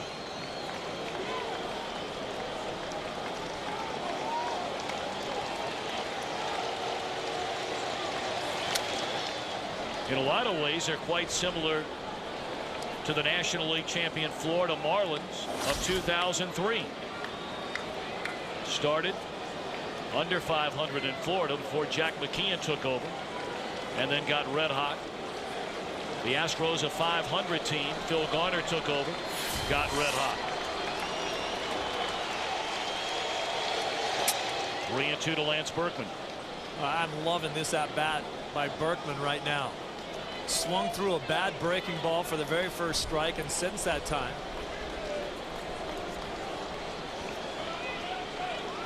he's been fouling the fastballs off and spitting on all the bad breaking balls in the dirt just like that, right off of Matheny's helmet. And now he's worked himself to a 3-2 count, and he's been right on every pitch. And takes strike 3, and he knew it. We talked to Jeff Suppan about how he prepares himself for this big postseason start. One way I do I try to train myself is through visualization. It's a technique that I learned through just reading books or talking with people, where you see yourself in a situation, in a moment during the game, or actually you can watch somebody else throw. For example, I could be watching Woody throw, and I could see myself or see how he's attacking and visualize myself doing it. Jeff Suppan, one of the most likable people to wear a major league uniform. I mean, he is just a delightful young man. Well, when you think about the talent level in the major leagues, it has to be something else that sets guys apart. And the mental part of the game is so important. High fly ball. Sanders comes in and makes a play. 2 away.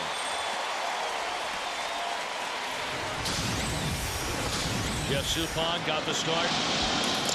Looking to try and finish off the Dodgers in the National League Division Series. Allowed 2 hits, 2 runs, got the win.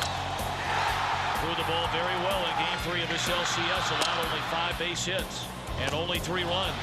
But Roger Clemens and Brad Lidge were too much for the Cardinal offense. Yeah, just the ability to focus, to concentrate, block out the distractions. On the ground to Roland. And that'll end the inning. Suppan 6 strong innings here tonight. He's on the short end of a 2-1 ball game. Roger Clemens climbs a hill, last of the 6th inning, Game 7 of this National League Championship Series. And a pinch hitter, Roger Cedeno, batting for Suppan. There was talk Cedeno might get the start in Game 3 against Clemens. And the numbers would certainly tell you that's not a bad idea. 10 hits and 24 at-bats against Clemens in his career.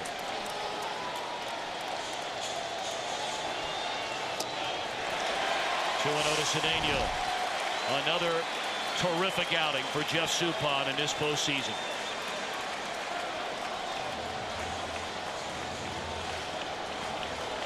It wasn't typical Jeff Suppan. We didn't see a lot of ground balls like you normally see when he's on the mound, but effective nonetheless.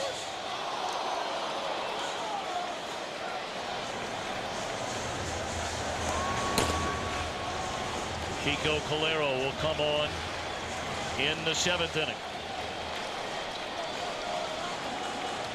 2-1 on Cedeno. And a bouncing ball under the glove of Kent. Cedeno can run. He slams on the brakes as Beltran gets to it in right center field. 11 of 25 Cedeno against Roger Clemens. Wow.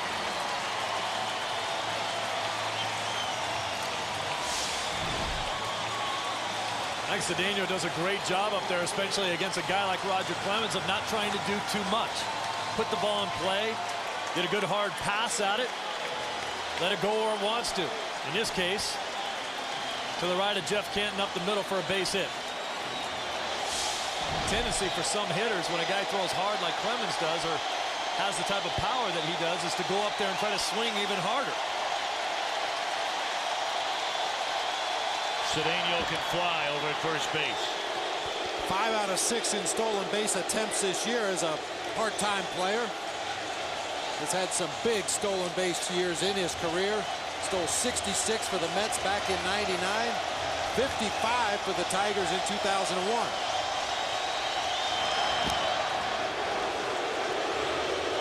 And with that in mind, Clemens paying a lot of attention. Tony La Russa told us before the game that Clemens doesn't like to do this. He doesn't like to worry about the runners, doesn't like to field bunts. Just wants to get out there on the rubber and do what he does best. Doesn't like to have to worry about a potential hit-and-run situation right here with Renteria at the plate either. Tony talked about pushing. He said they were going to push last night, and they did. Said they were going to push even more tonight when they have the opportunities. Well, they couldn't ask for a better opportunity than this right here. Cedeno at first, and Renteria at the plate. And he squares, takes 5-1. No activity in the Houston bullpen. Talked to Phil Garner before the game. He said his first option, unless Clemens pitched through 8 and had a lead, then you hand it to Brad Lidge, would be Roy Oswalt after Clemens. The only problem with that, if if Clemens would happen to get in trouble in a hurry, Roy Oswalt is going to take a lot longer to get ready than a relief pitcher. He's used to a routine that he goes through as a starting pitcher. Will probably take more pitches to get ready, take a little bit longer. So if Clemens would happen to get jammed up in this inning, I would look for him to go to one of their relievers.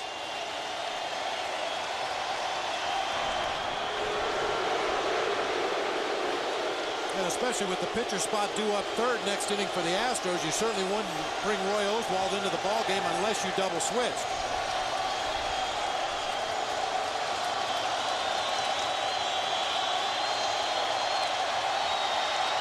One other Renteria. And again he squares, and again a breaking ball is taken high. 2-0. Roger Cedeno is dancing around over at first base, taking little fake jab steps. I think just to see if Clemens can actually see him. Clemens isn't even looking at the runner on first base. Watch Cedeno. Little jab. He's wanting to see if Clemens can see him. Clemens isn't even looking at him. He's looking straight ahead, almost right over at the third baseman before he goes and delivers to the plate. Even when he throws over to first, he's just turning and firing it to his first baseman. 52,140 on hand at Busch Stadium. Tying on the board in the 2-0 to Renteria, and again Clemens backs off the rubber.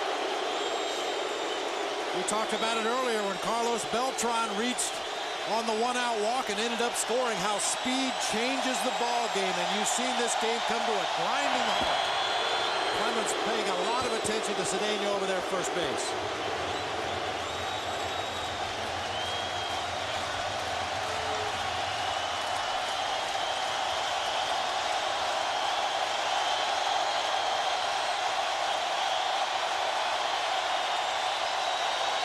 There goes the runner. Fouled, back out of play. More than any other hitter in his lineup, Tony La Russa likes to play hit and run with Renteria at the plate. You see Cedeno peeking back toward home plate, which is usually an indication that it was a hit and run. On a straight steal, the player will generally just focus in on second base and go as hard as he can with his head down. On a hit and run, they want to take a peek back as that ball enters the hitting zone. 3 steps and a look.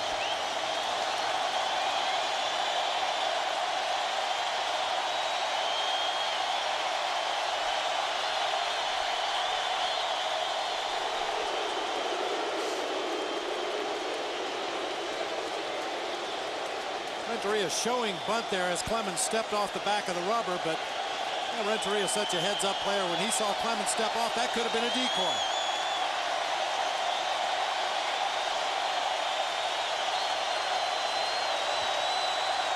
Runner not going here. He squares, puts the bunt down. Clemens will play to first, takes the out there. Renteria advancing the tying run into scoring position.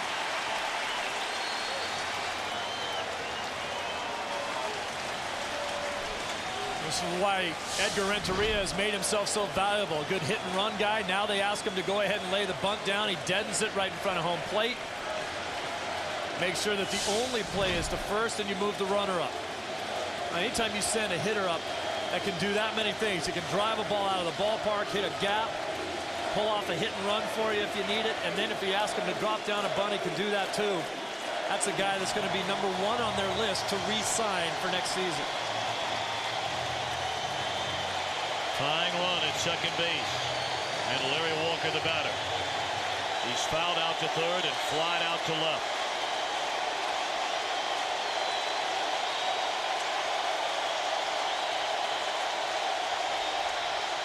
Fastball up.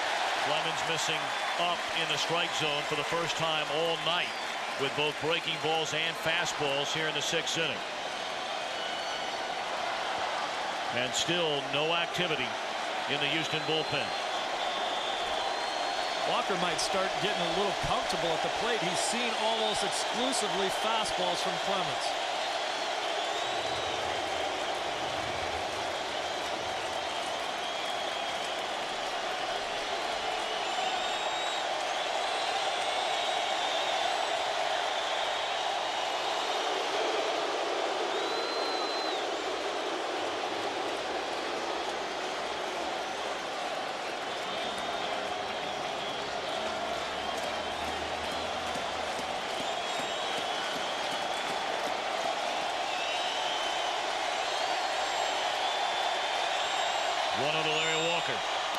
High again.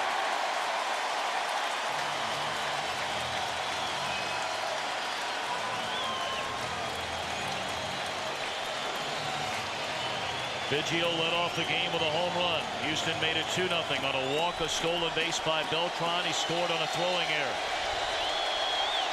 Cardinals scored in the 3rd inning on a suicide squeeze.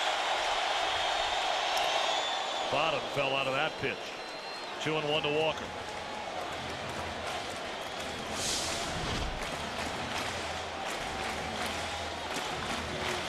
Took a little bit off of that fastball, a two-seamer, ran it away from Walker. He's been trying to keep the ball away from him for the most part in all of his at-bats. But remember, in Game 3, the home run that Walker hit off of Clemens was to the opposite field on a ball away from him.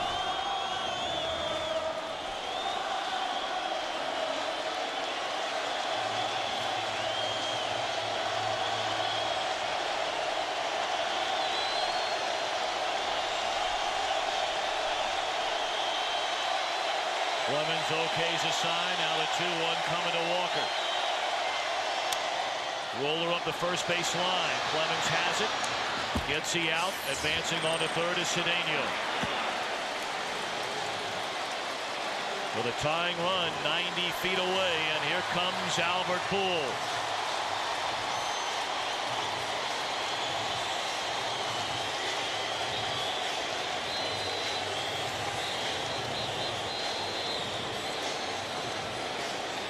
It's Phil Garner coming out to visit with Clemens rather than pitching coach Jim Hickey.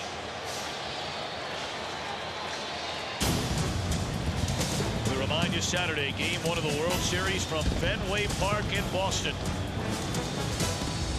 One of these two teams in Game 1 of the World Series, Saturday 7:30 Eastern, 6:30 Central, 4:30 Pacific. 81 pitches in the game for 42-year-old Roger Clemens.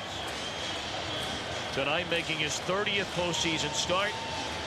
He's won 328 regular season games in his Hall of Fame career. A strategy meeting there with Phil Garner and the entire infield gathered around the Rocket on the mound. Albert Pujols 2 for 14 lifetime against the Rocket with no extra base hits. Scott Rowland, the on-deck hitter, 5 for 16 lifetime. And believe me, Rocket knows those numbers.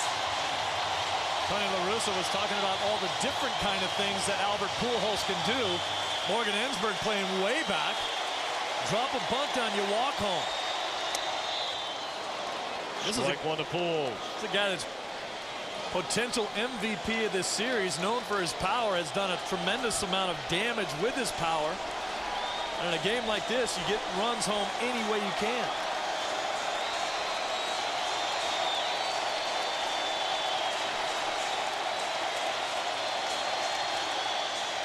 Fastball high and away to even the count on Pujols, who has 6 home runs this postseason, 13 runs batted in.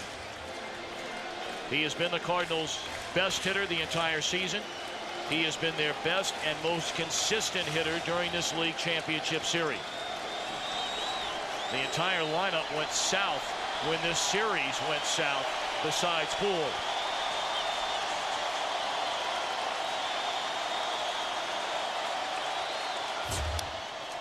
Rip at a fastball, still at 94 miles per hour. So the question posed on the sign you saw a moment ago, is a Rocket out of fuel? Doesn't look like it. Boy, Albert Pujols presents such a challenge for an opposing pitcher. The book on him is to try to get ahead in the count, which Clemens did, and then expand the strike zone. But when you talk about expanding the strike zone on Albert Pujols, you've got to put it a foot outside, maybe 2 feet outside. We've seen him reach out off the outside corner in this series and hit balls hard. We've seen him golf balls out of the dirt. We've seen him tomahawk balls up around the letters.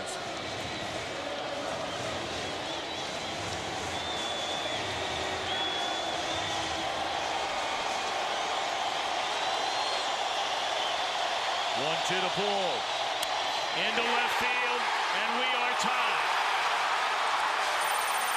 Pujols into second base. A 2-2 game.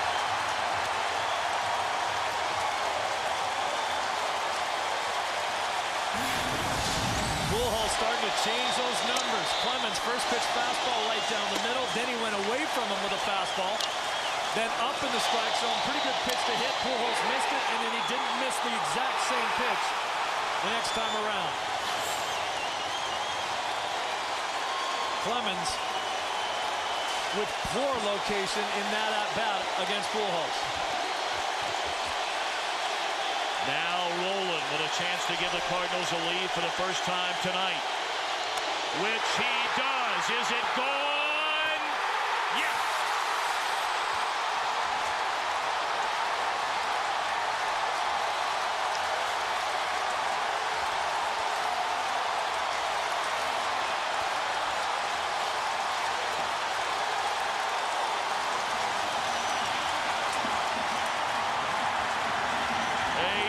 Down the left field line by Rolen. His third home run in this LCS.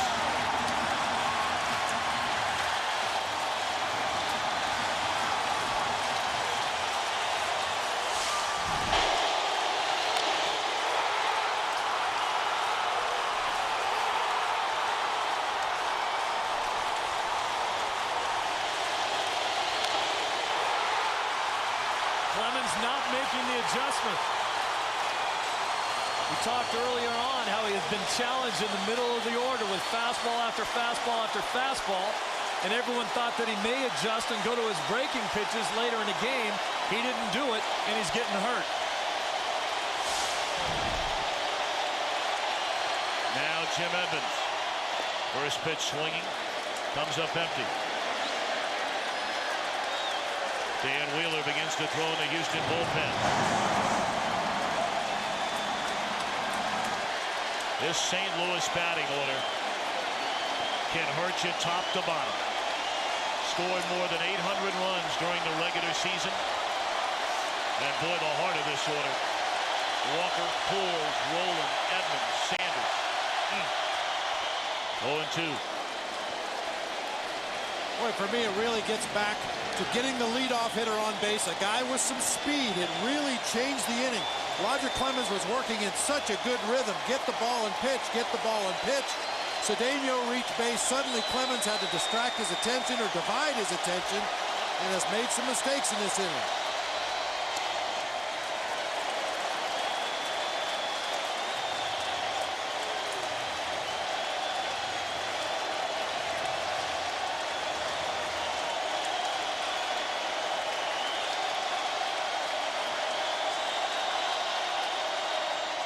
Struck him out to end the inning, but the Redbirds strike for three.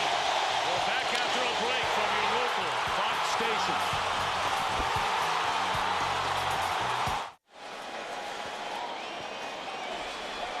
Scott Rolen breaks a tie with a 2-run home run in a 3-run Cardinals 6th inning.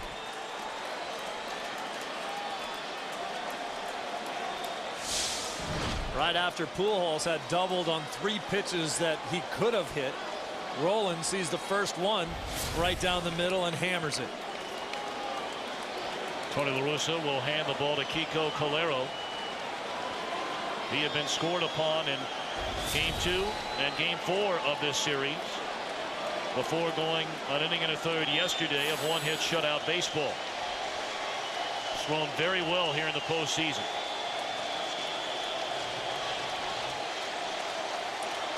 Jose Vizcaino to lead it off. Little roller left side. One pitch, one out. America's #1 pregame show is back. And this Sunday we take a look at the Jets' best start in franchise history and their attempt to end the Patriots' winning streak. Plus, they'll break down the Packers' chances to get back in playoff contention. Fox NFL Sunday returns this week, noon Eastern, 11 Central, 9 Pacific on Fox. Well, look for Brad Ausmus to try to have a lengthy at-bat here. I wouldn't be surprised if he steps out of the box a couple of times. Roy Oswalt just began to throw down in the bullpen as this inning started, and a quick one-pitch out to Vizcaino. I don't know if he's going to have enough time to get ready to take the ball for the next inning unless Ausmus and the pinch hitter on deck can stall for some time here. Palmeiro's already come out. There's a good chance.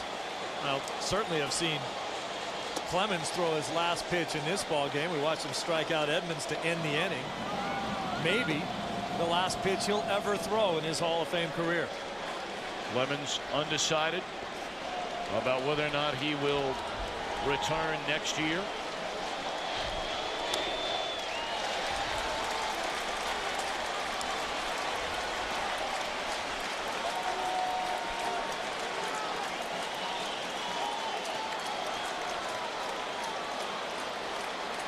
One and two the count on Brad Ausmus.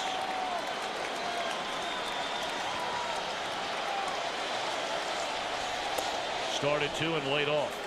2 balls, 2 strikes. Top half of the 7th inning. St. Louis leading Game 7 by a pair. It's a unique situation for Clemens. We've talked about the great deal that he has pitching for his hometown team and not having to go on the road all that often, able to watch his sons grow up. Might win the Cy Young Award and then ride off into the sunset. How many guys win the Cy Young and go away?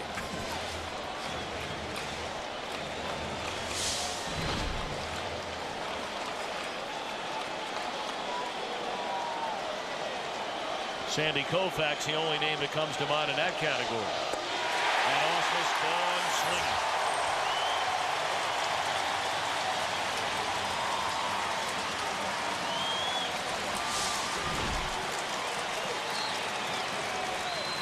Nasty late breaking slider from Kiko Calero.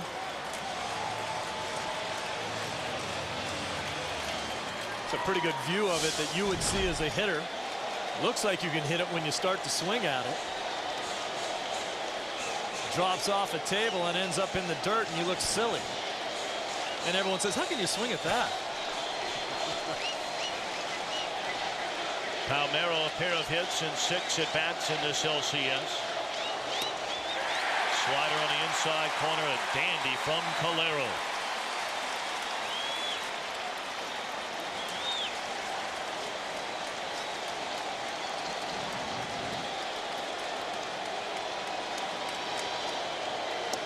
A ball and a strike. Biggio waits in the on-deck circle.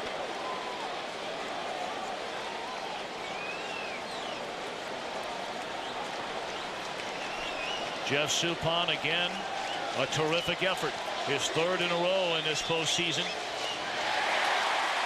1-2 to Palmeiro.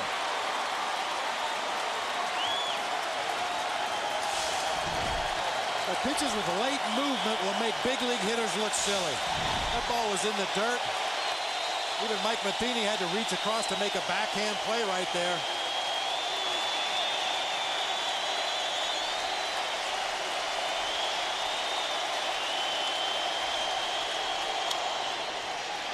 Roller up the first base line, foul.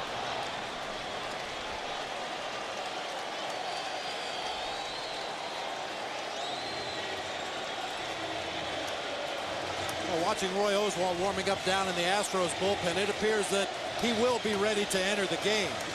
The at-bat by Brad Ausmus, and now Palmeiro has allowed him to throw enough pitches that I'm sure he'll be loose as he comes into this ball game. Oswalt, the Game 4 starter in this league championship series, got knocked around. He gave up 8 hits and 5 earned runs in 6 innings. And Palmeiro hit on the leg with a 1-2 pitch will bring Biggio to the plate representing the tying run.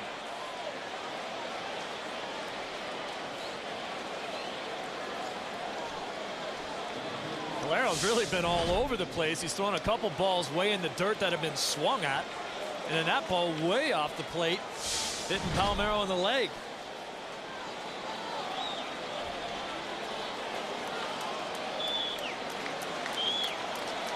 The Cardinal bullpen, sensational during the regular season,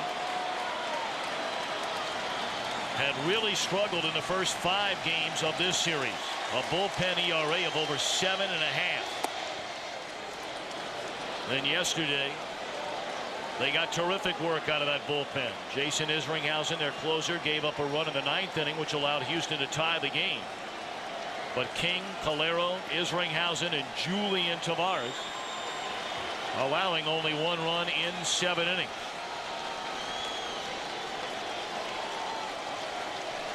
Talked to Tavares before today's ball game about the treatment on that left hand. Takes a series of pain-killing shots, 2 on the top of his hand and 1 underneath it.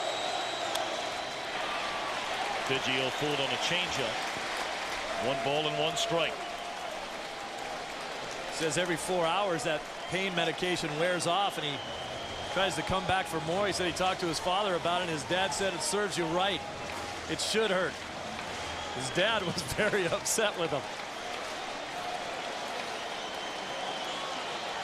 Biggio homered leading off the game. He since lined to left and struck out. Thought about it. It's high, 2-1. What a big batter this is right now for Kiko Calero. The standing in the on-deck circle is Carlos Beltran.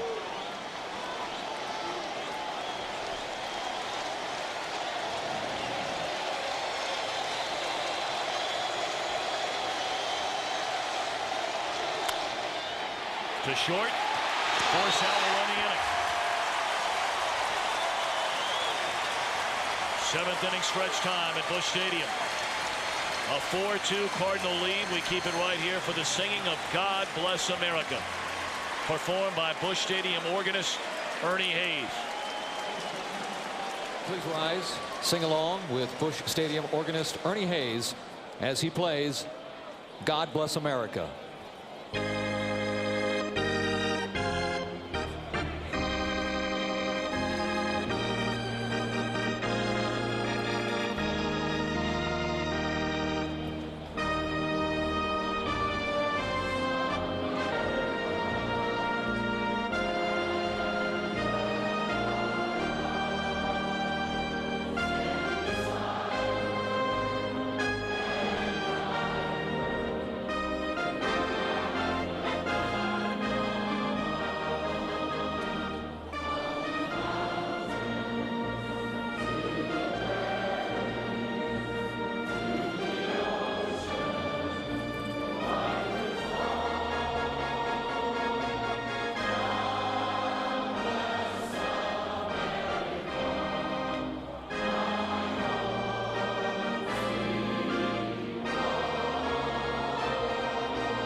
The League Championship Series on Fox is brought to you by Intel Centrino Mobile Technology, by Taco Bell, think outside the bun, and by the new Chevrolets, 10 new cars and trucks in 20 months, an American revolution. 4-2 St. Louis leading as the Cardinals come to bat last of the 7th inning. Orlando Palmeiro remains in the game. Craig Biggio is out, part of a double switch. And now the National League's only 20-game winner during the regular season, Roy Oswalt, comes on in relief and throws about a 53-footer. These are his numbers in his career as a reliever. He only pitched 1 game out of the bullpen this year.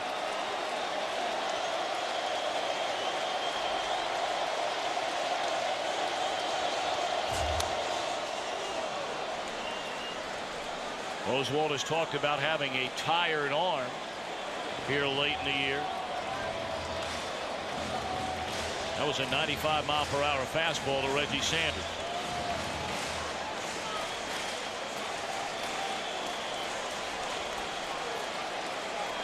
Sanders, Womack, Matheny in the Redbirds' 7th inning. And lots of activity now in the St. Louis pen. Calero got him through the 7th. You have Beltran, Bagwell, Berkman coming up in the 8th. Julian Tavares getting loose. Grounder to Vizcaíno. Sanders retires. It's October and the Major League Baseball postseason coming down to the wire. Every inning, every game, every play counts. Watch the World Series on Fox starting this Saturday. Don't miss it.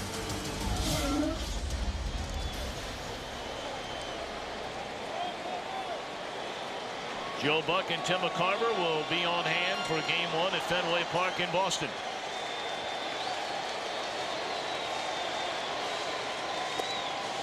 Ball 1 to Tony Womack.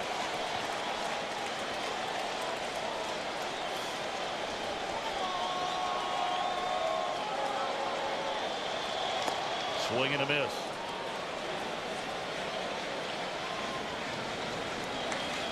Tony La Russa with 1 World Series title on his resume. Of course, that was the World Series marred by the earthquake in Northern California in 1989 when the Oakland Athletics swept the San Francisco Giants in 4 games.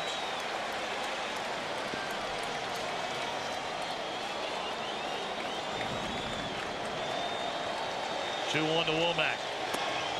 3 balls and a strike. This is the 3rd time La Russa has brought the Cardinals to the National League's Championship Series. He's yet to get them into the World Series.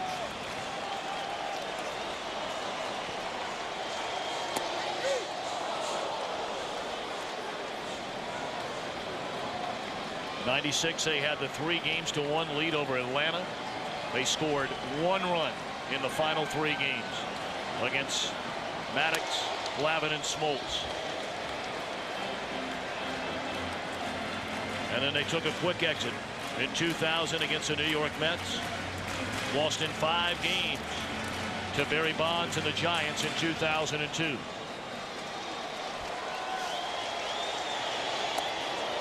Sharp breaking ball, and Womack gone swinging 2 away.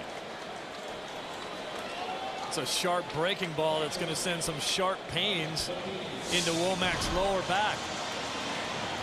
Take a big swing and miss. You see the tumbling rotation. You get out in front on your front foot. That'll make your back hurt. That's really the first breaking ball that Oswald has thrown near the strike zone. I think it was the 5th or 6th breaking ball he's tried to throw in this inning, and the first one that he's gotten in or near the strike zone. Matheny first pitch swinging, and a fastball behind a strike. Preparing to come into the ball game as a reliever is completely different than preparing as a starting pitcher when you can take your time. Most starters take 15 to 20 minutes to warm up before the game, and as we know, relievers, that phone rings, you have to get ready in a hurry.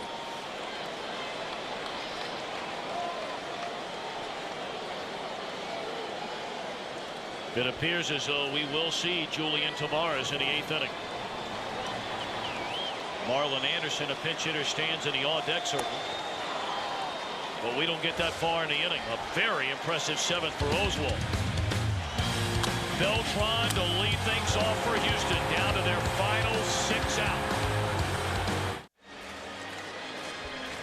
Game 7 of this National League Championship Series. The Cardinals lead 4-2. Houston jumped in front. The very first batter of the game, Craig Biggio, led off with a home run down the left field line. Then with 2 on and 1 out in the 2nd inning, the defensive play of the series. A suicide squeeze produced the Cardinals' first run, and then a 2-2 game and rolling just over the left field wall. Brought in Pujols, who had tied the game with a double, and that's where we stand at the end of 7. Julian Tavares takes over on the mound. He came out of the bullpen and out of Tony La Russa's doghouse yesterday. Pitched 2 perfect innings and got the win in Game 6.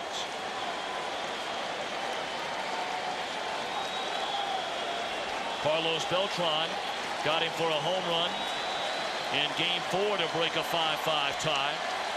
Tavares walked 2 batters, hit a batter, was so upset in the dugout, slammed his non-pitching left hand into the phone and broke 2 bones in the left hand. And then got fined $10,000 by Major League Baseball when he threw a pitch around the head of Jeff Bagwell. They had Beltran defended perfectly. While we have a moment, let's send it to Los Angeles. Here's Jeannie Zelasco. Well, the Red Sox haven't reversed the curse, but they've certainly reversed the trend. This time, Boston did the eliminating of the Yankees to advance to the World Series. The Fall Classic returns to Fenway. Game 1, Saturday on Fox, 7:30 Eastern, 4:30 Pacific. The Red Sox just waiting to find out who they'll face.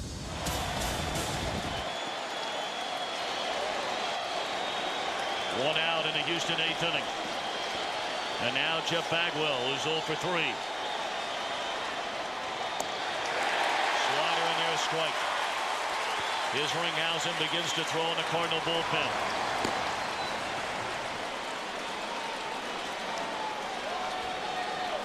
Julian Tavares had an outstanding regular season, pitched in 77 games with an earned run average of 2.38.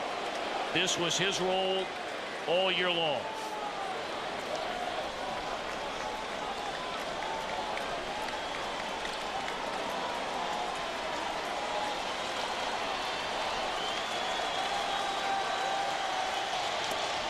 Two balls and a strike to Bagwell.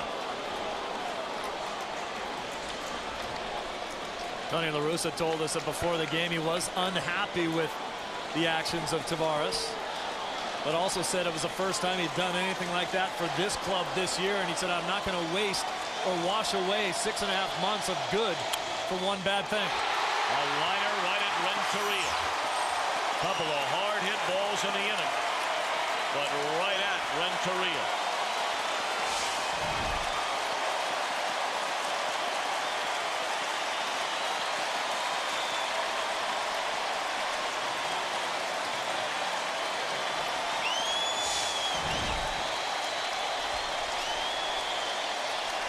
Of course, you never know what might happen down near the bottom part of the order, but this is such a big inning for the Cardinals. If you retire Berkman here, you're getting to the bottom part of that order that's done very little damage in this entire LCS.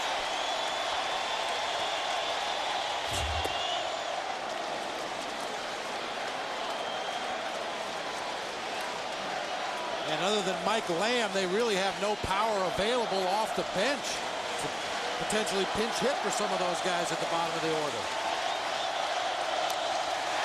1-1 on Berkman. The last Houston hit was Morgan Ensberg's single into left field back in the 4th inning.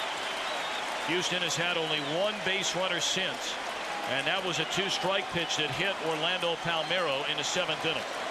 Cardinal pitching lights out here tonight so far.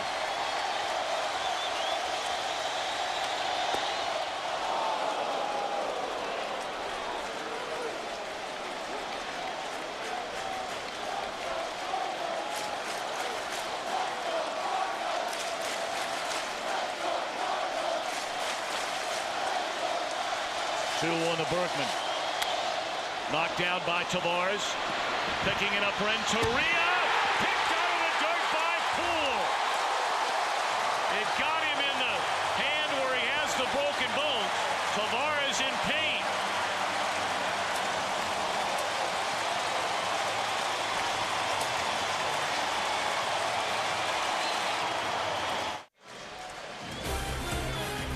The League Championship Series on Fox, brought to you by Dodge. You can take life as it comes or grab life by the horns. Dodge. By Duracell, trusted everywhere. And by Burger King, to remind you to have it your way.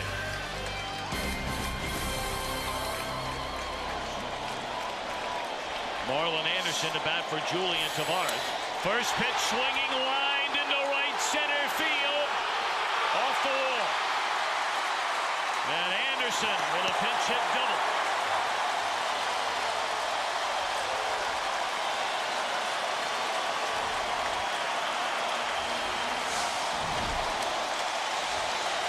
Now this comebacker just catches the outside of the glove there of Julian Tavares. You can see how swollen his hand is.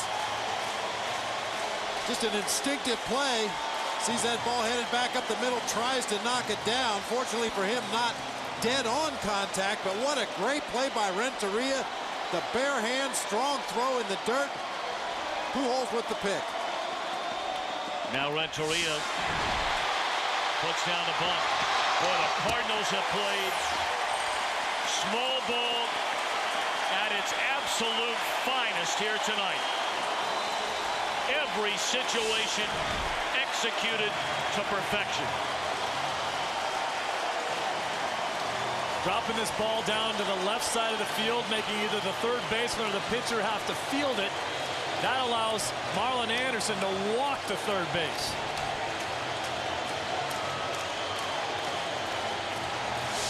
perfect fundamental baseball, which is what they've done all season long. They made their first error in the postseason tonight on a play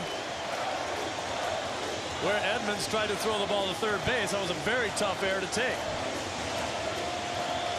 At number 9 spot in the batting order tonight for St. Louis.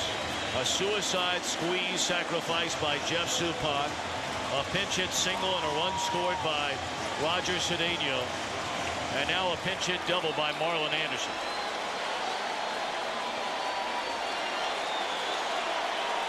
Here's Larry Walker with the infield drawn in. Strike one from Oswalt. Cardinals trying to tack on one more. Give Isringhausen a bit more breathing room in the ninth.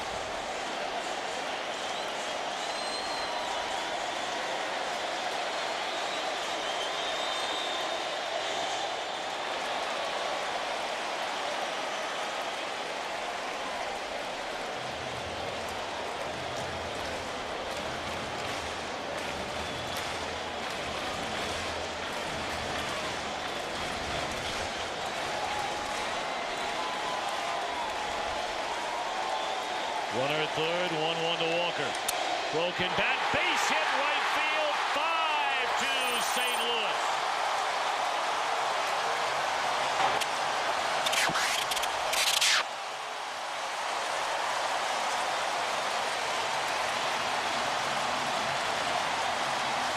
Get him on, get him over, get him in. That infield drawn in, it doesn't take much to get the ball through. Just to the right of Jeff Bagwell, to the left of Jeff Kent. Sure, the barrel of that bat distracted both the right side infielders as it gets through into right.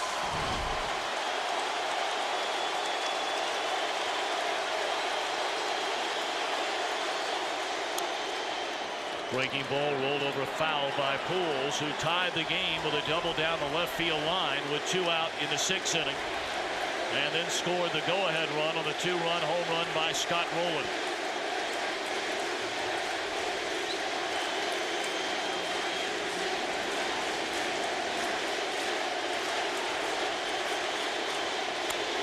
A missile in the center field, a base hit. 2 on, 1 out. Let's send it downstairs to Chris Myers. Tom, Albert Pujols doesn't need any help when it comes to hitting, but here at Busch Stadium, he has a built-in advantage. He's one of many Cardinal players who, in between, goes between the dugout and clubhouse in a video room where he can analyze his last at-bat and what the pitcher is doing. He did that prior to the previous at-bat when he delivered what was then the tying run against Roger Clemens. He obviously found something on the video he likes.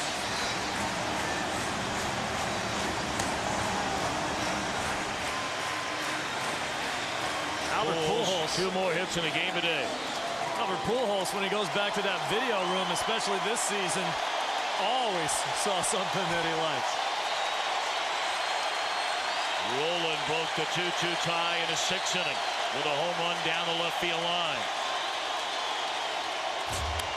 Double play ball here. Vizcaíno, Kent, and that will end the inning. The Astros come to bat in the 9th inning. Game 7 of the National League Championship Series. Down 3 against Jason Isringhausen. Top of the 9th inning, Game 7 of this National League Championship Series. And the Cardinals bring on their closer, who has struggled in this postseason, and in particular in this League Championship Series. And he's coming off a 3-inning outing, his longest of the year, in Game 6 yesterday. Which was his 81st appearance of this season.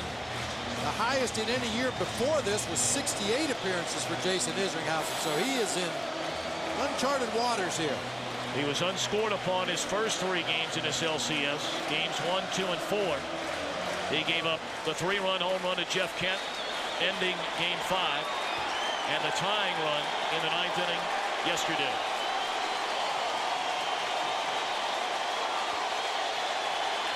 Cardinals 3 outs away from a trip to the World Series with the Boston Red Sox. Jeff Kent to lead it off. First pitch swinging, pops it up. Walker a long run and right. Who wants it? And Womack, a sliding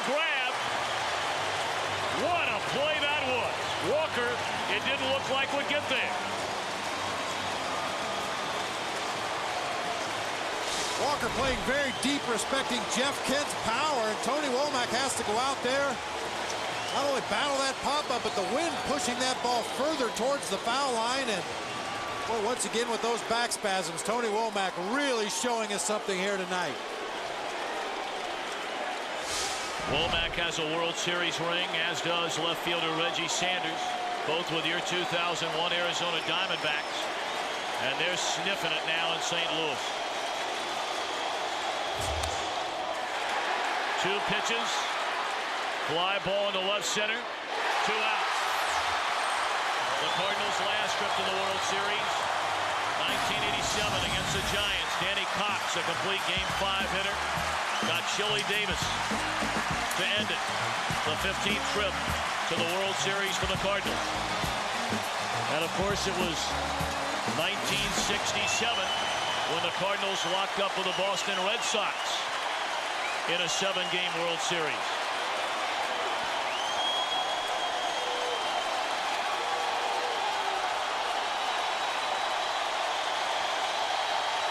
Jose Vizcaino, the batter. Strike 1.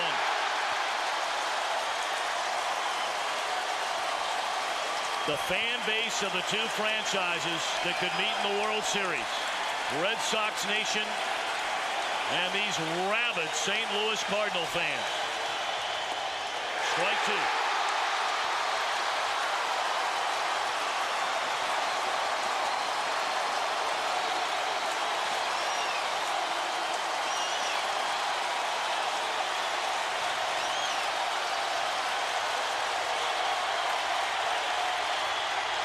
On the ground to second.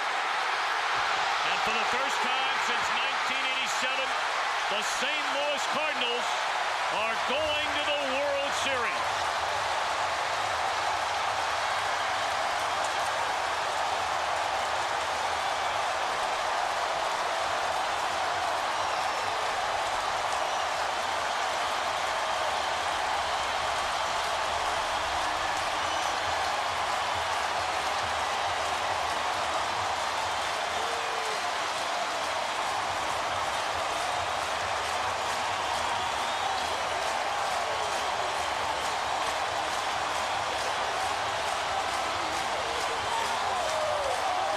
What an amazing year for the St. Louis Cardinals. Picked by most to finish a distant third to the Cubs and the Astros in the National League Central. They won 105 games during the regular season. They wiped out the Dodgers in the division series. And a 7-game thriller over Houston in the LCS.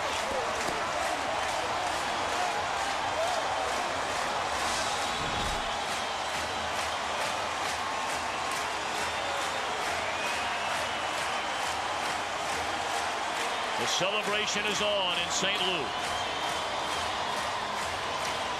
They have been the best team in the National League all year and will represent the National League against Boston in the Fall Classic starting Saturday.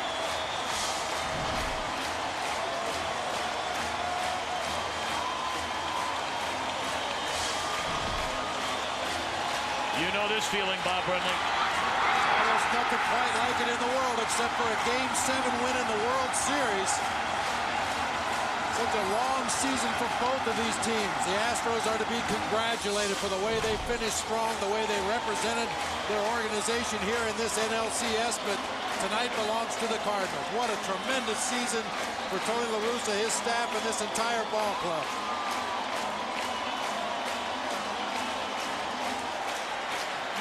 Tony La Russa has had his share of critics here in St. Louis. They brought him here to get him to a World Series. They reached the LCS 3 times, losing 3 times. He told us before the ball game that this St. Louis fan base in this city has embraced him from day 1. And perhaps now he knows the feeling of Whitey Herzog and so many before him that are part of a very special family called the St. Louis Cardinals organization.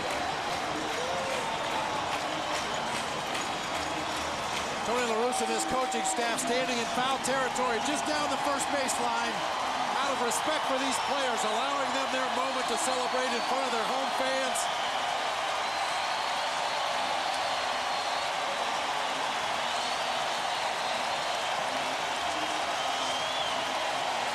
Scott Rowland will get his first taste of the World Series.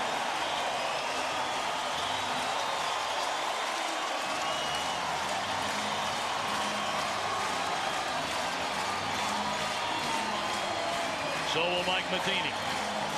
Two very deserving players. Hard-nosed, rugged. They play the game the right way. Let's go downstairs to Chris Myers. Well, it was a lengthy celebration. Congratulations, you're going to your first World Series. Yeah, what excitement, you know. And we got to make it lengthy. It was a lot of fun. It's worthwhile. It's just a good time, and we're enjoying it. Talk about the, I know when you came to this team during the year, you were, I guess, alerted to how smart a baseball team this was. We saw small ball, we saw power ball. You're in the big series. Well, you know, we got every element. We got guys who hit the long ball. We got guys who get people over. We got a pretty smart manager to boot. Talk about facing the Boston Red Sox. Well, it's going to be a challenge. Obviously, they're riding a high, too, coming back after being down 0-3. But we're looking forward to it. We're going to enjoy it tonight and then make our way there. All right, thanks, Larry Walker. Right, thanks. Tom? Chris, thank you very much. We're going to take a quick timeout. We'll bring you more celebration as well as the trophy presentation. The Cardinals are National League champions.